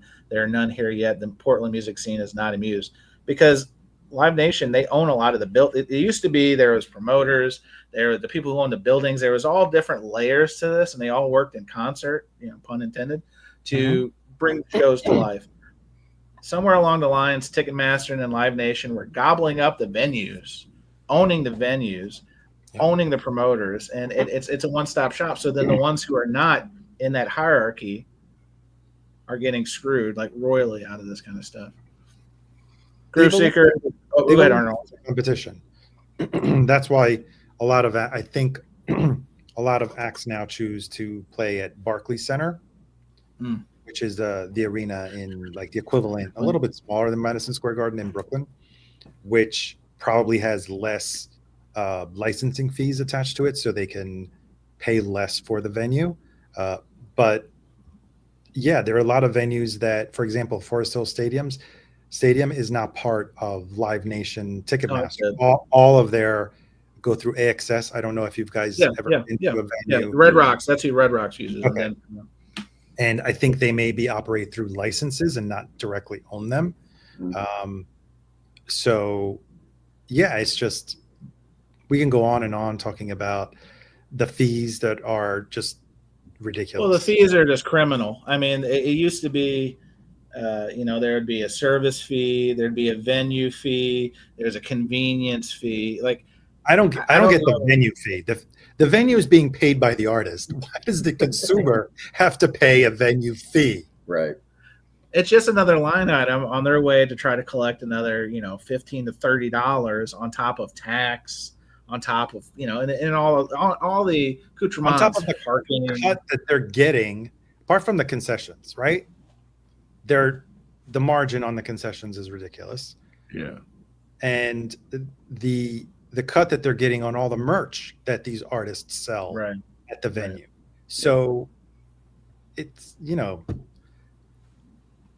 should have bought stock in Live Nation. Yeah. 30 years ago. It's kept me away from going to like major concerts. Well, it's a deterrent, right? Like it's like, I know, again, Michael Rapiro, look him up.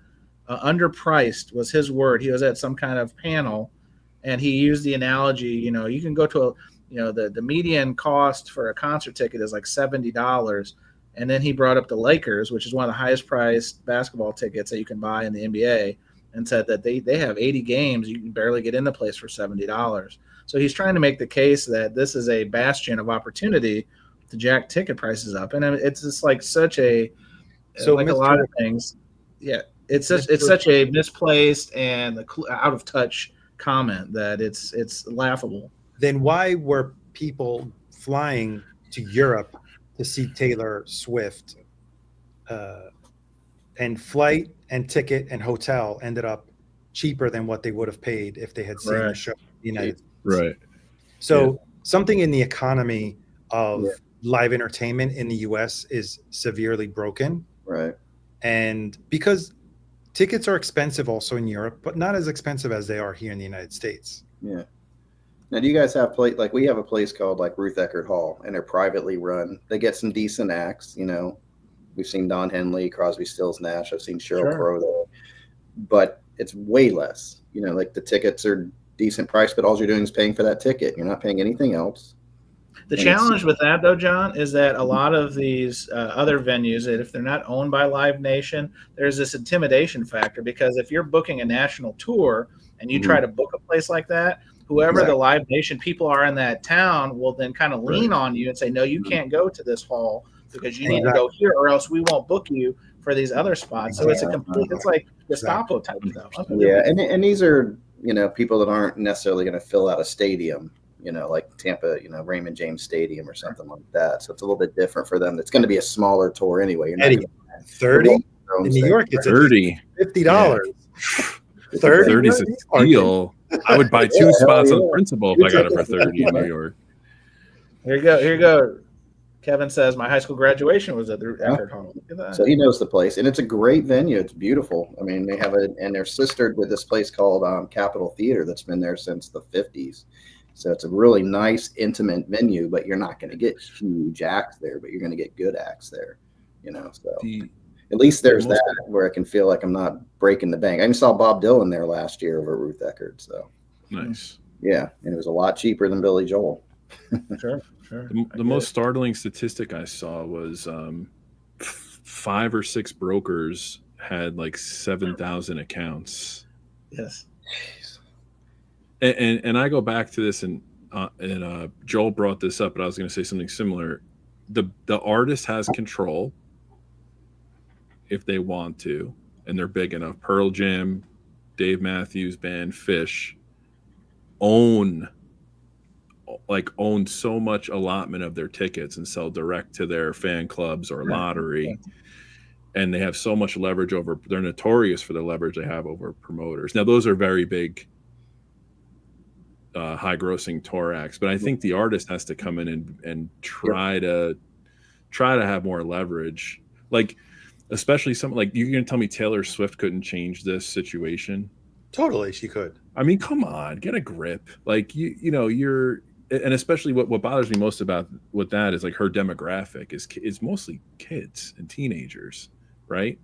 Yep. So you have the power to do some kind of positive change, even if it's a small allotment through like a fan club or something. Like, you got to start somewhere. So I think the lawsuit's way overdue. I think we've all known this for over 2 decades. This like consensual like monopoly that goes on here, but who knows if anything's going to come out of it. Taylor Swift could have her own website and sell tickets. Yeah. Well, she can do the Analog Productions website. Hire that. No? Damn.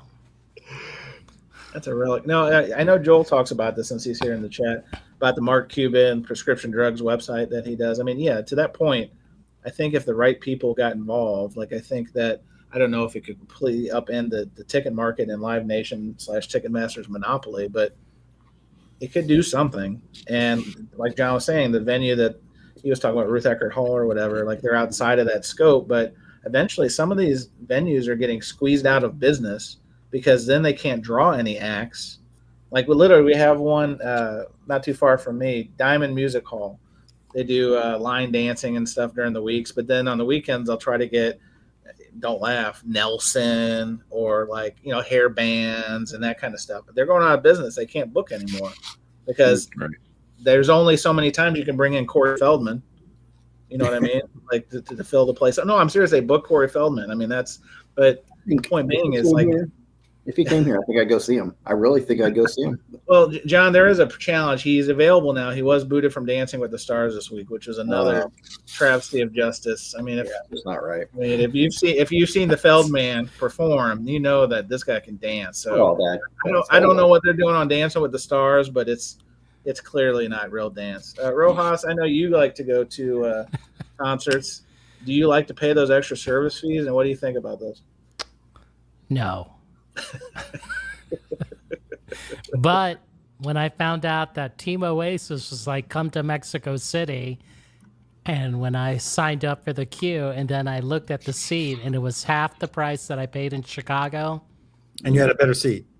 It was a little farther Chicago back. But it was seat okay. was probably better, Yeah, Chicago's better, like definitely, but Mexico City was fine. But it was like different, like just like when you have 70,000 people singing along, that really changes everything, in my opinion.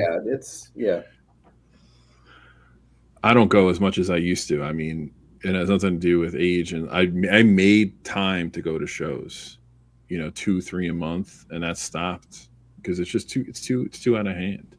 Yeah, I'm here for Brian is going ham on the chat. He says ticket bastard, all caps, has been a monopoly for way too long, and I'm glad the crunch is being put on them finally. Yeah, Brian, you're right. I remember back in the 80s. Bring back the days where you used to camp out in front of MSG. Okay, yeah. So now, or I remember waiting in the long. Like I understand everything is convenience now. Like who can. but at the same time, there was something a little, I don't know, you put work in to get these tickets back in the day. You know what I mean? Like, especially when you're younger. You know what I mean? Like, if you got great seats, you put in the work, you waited at the ticket. You used to be able to buy tickets at famous bar department stores around here. Ticketron. Yeah, it was like a badge of honor, like because they had to call, ding, ding, ding, and all. Anyway, I know technology has made it a lot easier, but at the same time, the costs are not really reflecting the efficiency that you would think they'd be saving. Anyway, Right, John, you're saying. You know what else though? Like, do you guys notice? Because I always look for this. Do you notice empty seats at some of these shows though? Because obviously people are buying them still secondhand. I don't see a lot of pockets of like ones and twos where people aren't sitting. It still seems to sell out. So someone's picking them up from the brokers too, and that's just doubling down on the problem. Yeah. Yeah. And I remember when in the late 80s, 90s, when they switched it, like you'd wait in line like you're talking about. And that was great. Try to get there early, camp out overnight if you wanted to. And then I remember it was Ticketmaster. They went to a lottery system. So no matter where you were in line and how early you got there, then they came out and handed you a ticket and you were second in line, you ended up 20 lines down. I'm like, I don't even understand the point of that. I guess they were trying to keep less people from hanging out or what. Scalpers, I guess, too. Yeah, I don't know. But it was like, that we're going to go see Don Henley or whatever. I remember that in the 80s. That's the first time it happened. You're like, here's your ticket. And I'm like, what? You're like, yeah, you're number 20. I'm like, what the freak? So what was the point?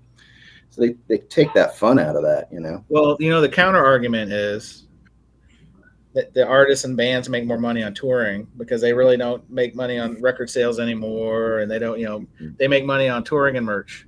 Like how else can you explain Kenny Chesney and Luke Bryan going out every summer and filling up these country venues? You know what I mean? Yeah. Like that's where their bread is buttered.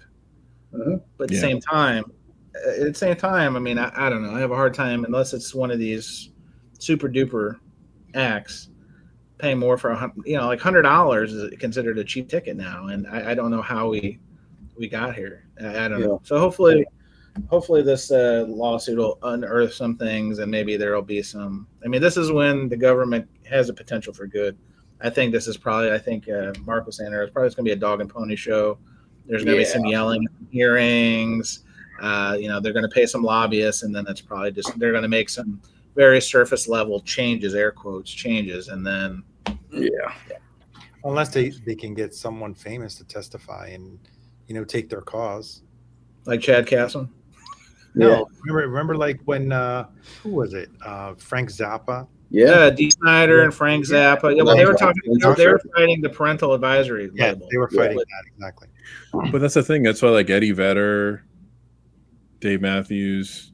They got to step up. They've proven the model works. It's only 3, I get it, but like they've taken a stand against all of this and figured out a workaround to limit a lot of this. I mean, Chance, if you get your Pearl Jam 10 Club tickets and you resell them, they kick you out. If you sell them, you got to sell them back at cost. Like it can be done. Like literally, like I've had to do that twice, and you can't sell them for more than list what you paid for them. You know what I mean? And I think that's fair.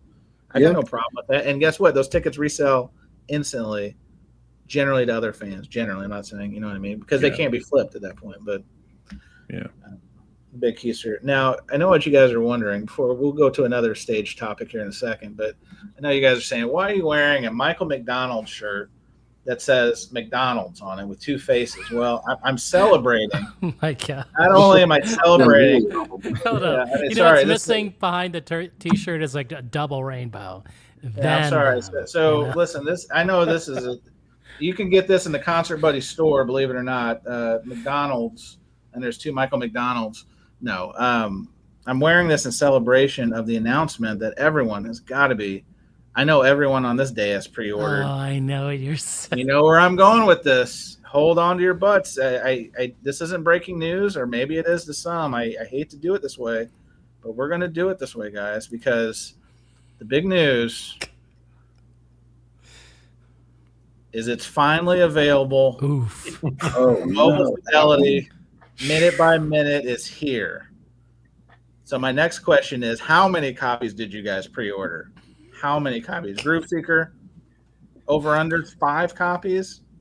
I used to make fun of Friday Music for some of the reissues they did, like because I'd be like, oh, let me go in the dollar bin and see what Friday Music's going to come out with next month. But this is getting to be out of hand. I How mean, many color variants are there? Oh, a double 45. Wow. That's right. Oh, Arnaldo's out. Oh, nothing like getting up after 2 songs. And Double flipping it.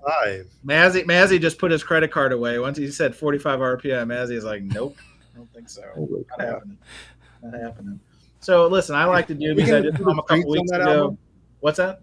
Is Taking It to the Streets on that album? No, that's on Taking It to the Streets, Arnaldo. Sorry. Jeez, you know, honestly, shows you how big of a Doobie Brothers fan you are. Come on, jeez. Yeah. So needless to say, and we've talked about MoFi of late and their curation. They've been trying. Funkadelic, Parliament, New York. Now they've been trying. 2 steps back. Right. And so, and listen, again, I like the Doobies. I saw them. Of course, I love Michael McDonald, my guy, Pride of Ferguson. However, this is exactly what you said, Group Seeker. This is a consistent $3 record bin staple, a nice record. You can find it basically anywhere. If you're a record store, Joel, if you're a record store and don't have this record, I would venture to say maybe you're in the wrong business because you've got to have this in the $3 bin. So what are we doing, folks? $60 for a Doobie Brothers record in 2025. Is this real life? I've always thought it was funny that Michael McDonald is in the middle of this picture of the group, yet like he looks like he works at ER, you know? What's going on here? I don't know if you've ever noticed this. Like, what? I think he was watching the wall clock because, you know, he had another gig because, you know, he was doing music for everybody in those early days. He was on everybody's record. Christopher Cross. Yeah. I mean, all those dudes very incestuous back in the early yacht rock days. But anyway, I didn't hear anybody confirm the pre-order. Is this new information? Like, if you guys want to log off for a second and pre-order, because this is actually, I'm texting my record store right now to make sure they do not pre-order this for me. Making that very clear in all caps. Boom. Okay, we're good. I just can't. You know, Concert Buddy, can you go back and show that one more time? Oh, of course. I've got it. You know, this is why we're here. We are the show of record. Who else is talking about this? Nobody. I dare you to put like need help and then just like, why are you doing this? Why are you? Why? You just sit the why, right? Put this like. No, hang on. I don't want to give my information. You put the name Chad Kasem. You'll put the customer service number for Analog Productions. You see where I'm going at, everyone who's watching? I see where you're going. Yes, I see where you're putting down. Yes. I feel that might be easy to get. Now, did you model your T-shirt after this Willie Nelson album? I'm just kind of wondering. Oh, Shotgun Willie. Well, in fairness, I didn't design the T-shirt. I found this from a local artisan. I'd encourage anyone, if you just Google Michael McDonald's T-shirt, and you too will be able to look finer than cheap whiner.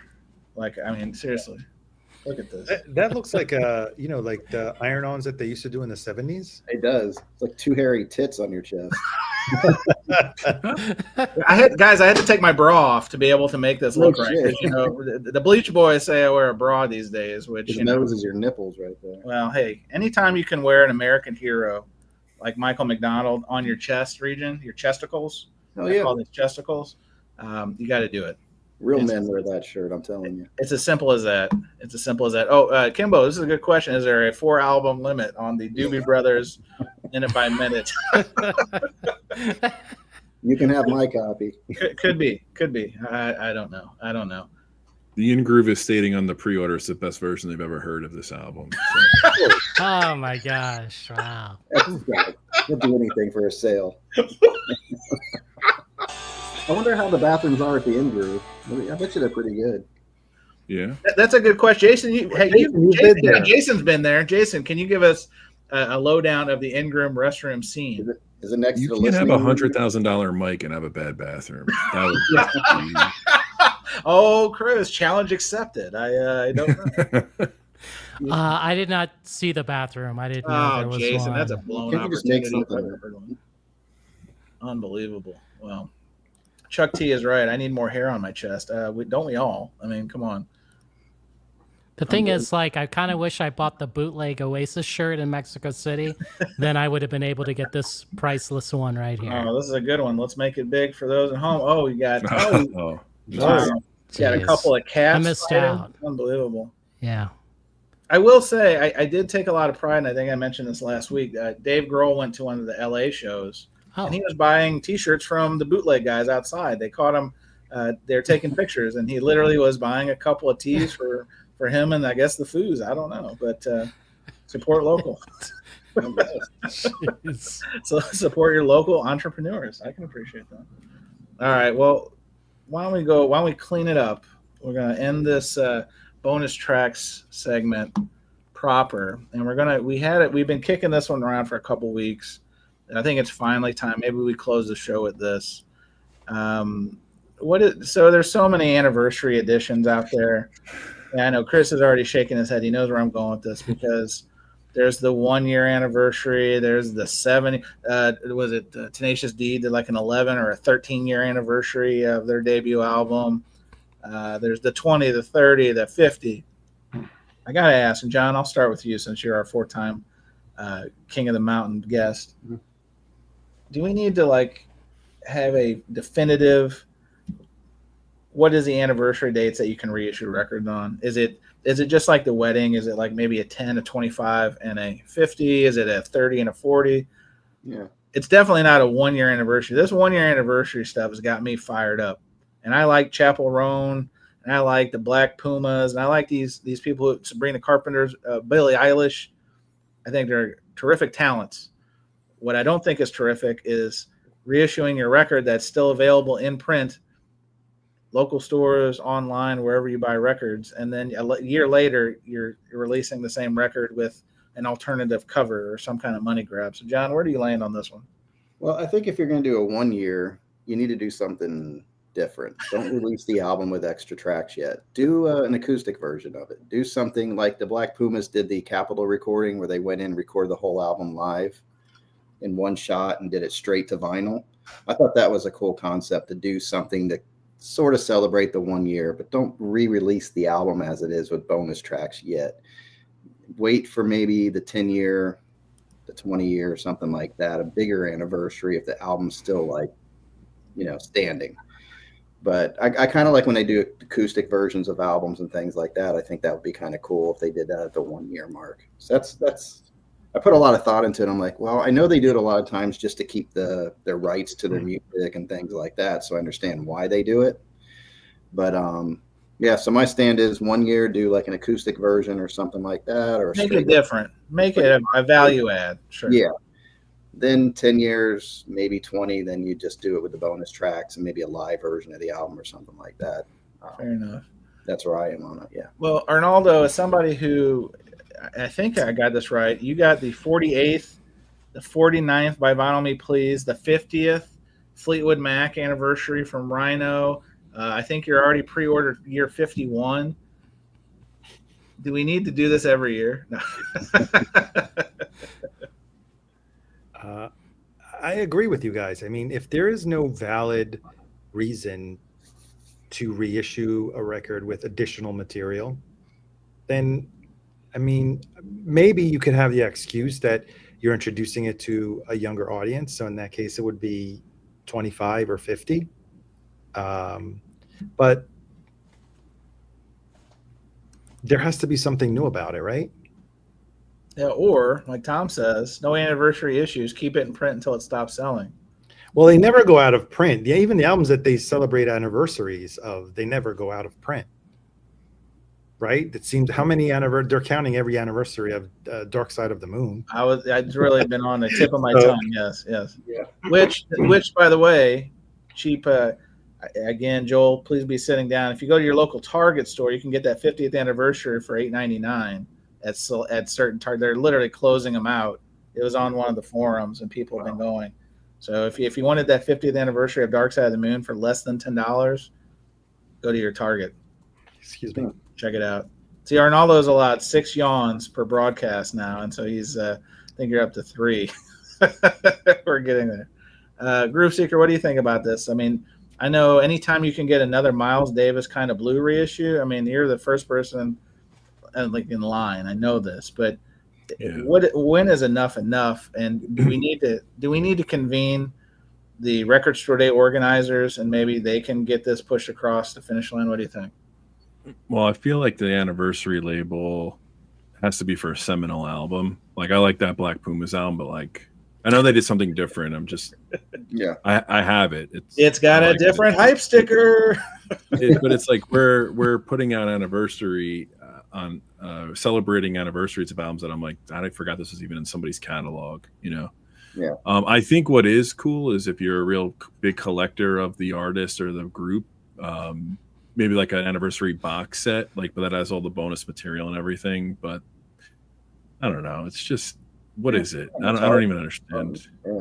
Yeah. I agree with Tom. Like I've actually gone into stores. I don't know who it was. It might have been something off like a Mac DeMarco or Father John Misty. I've gone into stores. I've seen the anniversary, 10-year anniversary, and like right 2 records behind it, like the one that was in print, and I'm like, what's going on? If you're a buyer for a store, like how do you make that decision knowing that you've got 7 copies of that Black Pumas record, and then the distributor email says, "Oh, here now available, the 1.5-year anniversary of Black Puma's debut album." Like, how do you make that buying decision? You wonder why there's a lot of glut in some of these bins. I mean, that's part of it. Yeah, I don't understand it. And they sit in the bins. They bleed money on new records too. It's not like they're. It's part of extending the life cycle of a product. You'll see it in different industries. Tide, right? How many times do they have to repackage and put some fancy word on Tide or some other type of? It's from a marketing perspective. There's rebranding, there's refreshing. I mean, it's something, right? So I think the music industry is also adopting that approach. To always wanting, because like you said, there's only so many new records that keep the lights on. Right. Guys, I hate to say this, but I think we've cracked the code. Remember we were saying what the big surprise at Abbey Road is? The poop your pants situation. I think we figured it out. And leave it to the chat. Chasing Records says Black Pumas Analog Productions pressing. There it is. Way to go, Chase. You've cracked the code. I expect the litigious lawyers to contact us in the morning saying cease and desist. Black Pumas UHQR coming at you. Yeah. Like I poked fun at the Buckingham Nicks because I don't really care about it. Like I don't think it's bad music. I'm just not into it. But at least that was kind of cool because they're celebrating. I guess it was an anniversary, right? Yes, and it was at a print. But it's not a print album, so yeah, they didn't even have to wait 50 years for it. Exactly. So like that's interesting to me. You know, like the Wish You Were Here anniversary box set is like looks cool because there's a bunch of bonus stuff, but we kind of allow it though. We keep buying it because we're addicts.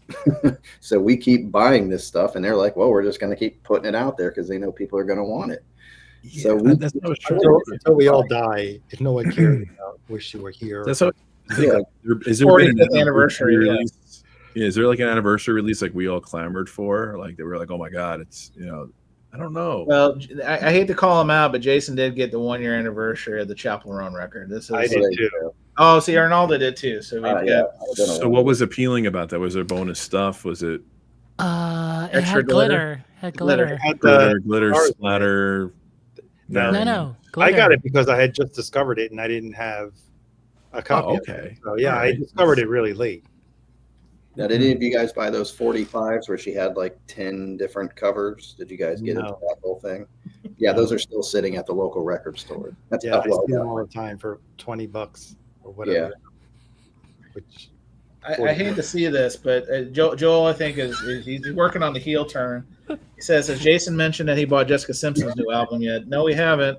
Hey, Mariah Carey, too. Jason, is this fake news? I mean, surely, 1, Jessica Simpson has a new album, and 2, you ordered it? Question mark. Yes. Wow. Doesn't Mariah Carey have a new album coming too? Yep. Yeah, came out. Oh, it came out. You have pop sensibility, but what like we need Do you want to know more? Yes, of course. Come on. Of course. Should we go to the website first? Oh, hang on. Static ATX? Is it on Static ATX? No. All Let's Is it a cover album? She doing all Led Zeppelin? I hope so. Did you get the Kate Hudson album that came out a couple of years ago too? Yeah. I actually like that my one. gosh. I like that album. Whoa, John. I did. That's some good covers. Liked it. The good news is Lauren it's Howard's. available for $8.99 Yeah. on the closeout bins right now. So I don't You know why. I find don't what the usually do private celebrity, chat but I is. like that album. Yeah. So let's just. It's in the private chat. I got you. Hold, please. Oh. Is this where you ordered it from? Yes, you can only get it. Oh, it's an exclusive? Yes. Joel, you're going to really have to sit down on this one. I know you brought this up, but I This don't is know. breaking news. Can you play that? Oh, yeah, hang on. We got can it. you- Listen, we are the show of record talking about records, and you know what that means. You heard it here. You heard it here first. We got to get the big one. Breaking news, Sandy Andy. All right. I can't believe we're seeing this, but this is happening. Let's go. Here it is. Is that Lady Gaga? So we'll have some history lesson here. She had a divorce, Nashville, what? moved from California to Oh, Nashville, no. decided to country. make a country record There we go. Oh, I'm making it too big. because you Did need you one learn- more. Yes. You didn't learn from Beyonce, I guess. And you just need one more, right? This is for Joel. I went Joel, to you Wal- invited this monster into this house, Joel. All right, so Joel, I went to Walmart today. Oh, It part was one. not there. Oh, But for Joel only, the Jessica Simpson line of clothing is all there, no discount. Oh, there's a whole merch rollout with this. I mean, she's had a clothing line for a long time. This is true. She made a lot of money. It wasn't Kohl's. I know that much about that. Does it come with you risked panties? your like life that today. It Super wasn't album? even there. So if you have an open mind, we'll even go there, an open VC heart. Give this album a chance. Stream it. You know? We have to give it the chance. No. I'll pass on this one. I'll take the albums I grew up with, but I got to draw the line on this one. Nashville Canyon, Part 1. Oh my gosh, that means there's a Part 2 Oh my coming. God! Part one. 2 is Oh, we already have to up, wait. my friends. Part 2. Oh, hey, this is a great way to tie up the show. This is a D2C exclusive. They won't even Yes. stock it in stores. It's so controversial, let's say. Correct. What in Not the available in world the is actual going Walmart, on? so you have to order it from Walmart.com. Walmart.com will have the Jessica Simpson Nashville Canyon Part 1 music and performance vinyl. Now, here's my question. It says that price is $22.98 / $45.96 each. What does that mean? So, which is it? I'm assuming it's the $22.98, but is this a website boo-boo, as we like to say? It's price when purchased online. Like you're getting a better Oh. deal. So they're saying if it was in store, it would be 45. Oh my God! Holy smokes! Wow. Well, now we do have a question. I'm gonna have to throw this one to Rojas since he bought this album. Your pal Mark Boyd says, was she the lip sync her, That was or was that Ashley? That I was know. Ashley. Ashley. She did her SNL. hoedown dance. Yes. Yeah. But anyway, well, what a delight. I don't know what to say. I was not expecting that one. It wasn't Well, on do the you know the difference between what starfish is? Is that tuna or is that what's going on? Well, it was Chicken of the sea. Chicken of the Sea. That's right. Yeah, it was from the Nick Lachey, which, by the way, That's where the divorce started, right there. oh, it was. Well, they were like the number one show on cable. I saw a clip today. I don't know how it came across my radar, but this is like around that time. And Nick Lachey was backstage talking to Britney Spears and another lady. And, Britney's new album had come out, and they're kind of, and Nick Lachey's about her videos. Nick Lachey's like, I can't even get a video made. I've got the number one show on cable, but I can't get my music to have a video made. I was like, wow, this guy. I wonder why. I'm so sorry, Nick, because if anyone has seen the footage of late, if you couldn't get into the Backstreet Boys at the Las Vegas Sphere, 98 Degrees apparently is playing down the street, maybe at the Golden Nugget or somewhere else.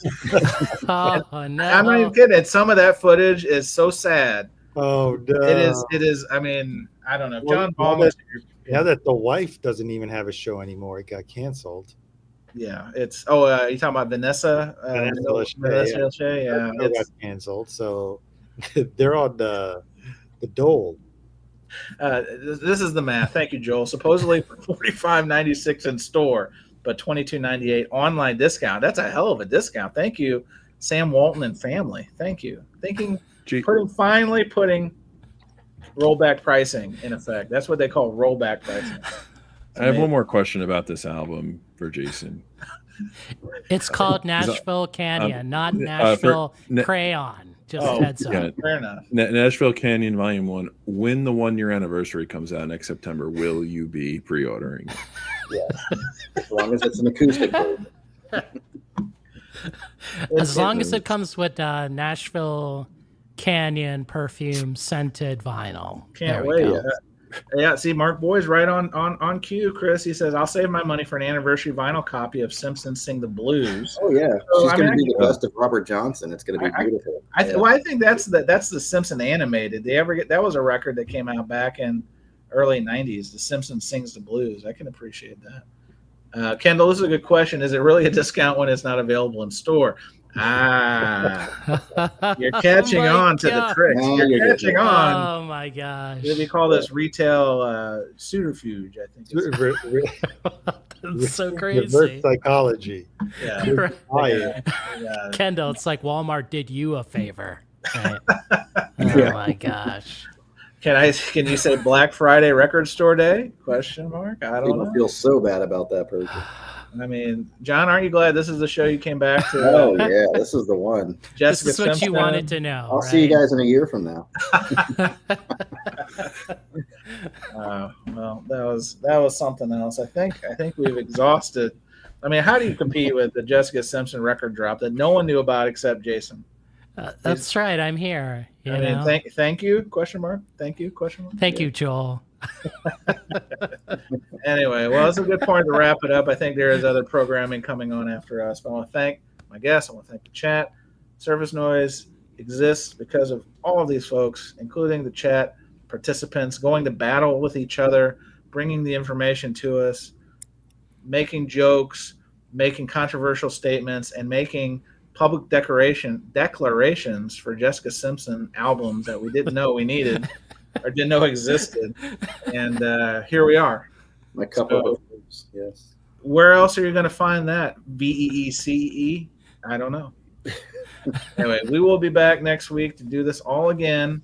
I don't know if I'll have Jason. Is the Jessica Simpson a pre-order only? I didn't even bother to look. Is it pre-order only? It's out there. So I mean, I'll get my Hang copy on, I next gotta look. week. I'm not gonna throw it back up. You know? When is the street date? Because I would be really upset if I ordered this and I didn't get it until a week after street date. That would if you watched the first part of the show. Yeah. Oh, and side note, this is actually a good time to do this. Hold please. We are winding it down, but I do want to do one bit of housekeeping because we tried this segment called Kindness Corner, and we'll bring it back because we do believe in Kindness Corner, but we're giving Joel a lot of trouble today, and for good measure. But go and check out Joel's channel. He's putting some time into it lately. I'm putting a link in the chat. We got him over 100 subs yesterday. He did some programming with Mr. Rojas, and so you can check him out on the YouTubes at Static ATX. His website, staticatx.com. Not only does he sell records online, he now has a brick and mortar storefront. And again, you saw the promo code FUCK Amazon, 15% off. 15% off. So how else can you reward somebody for a sub and their business with something like that? There you go. All right. Can we end with Kendall's comment? This is Kendall gets the last word. He says, in a year from now, Jason will have the only copy on Discogs. $100. Right. That's all she wrote, folks. Markdown for $145.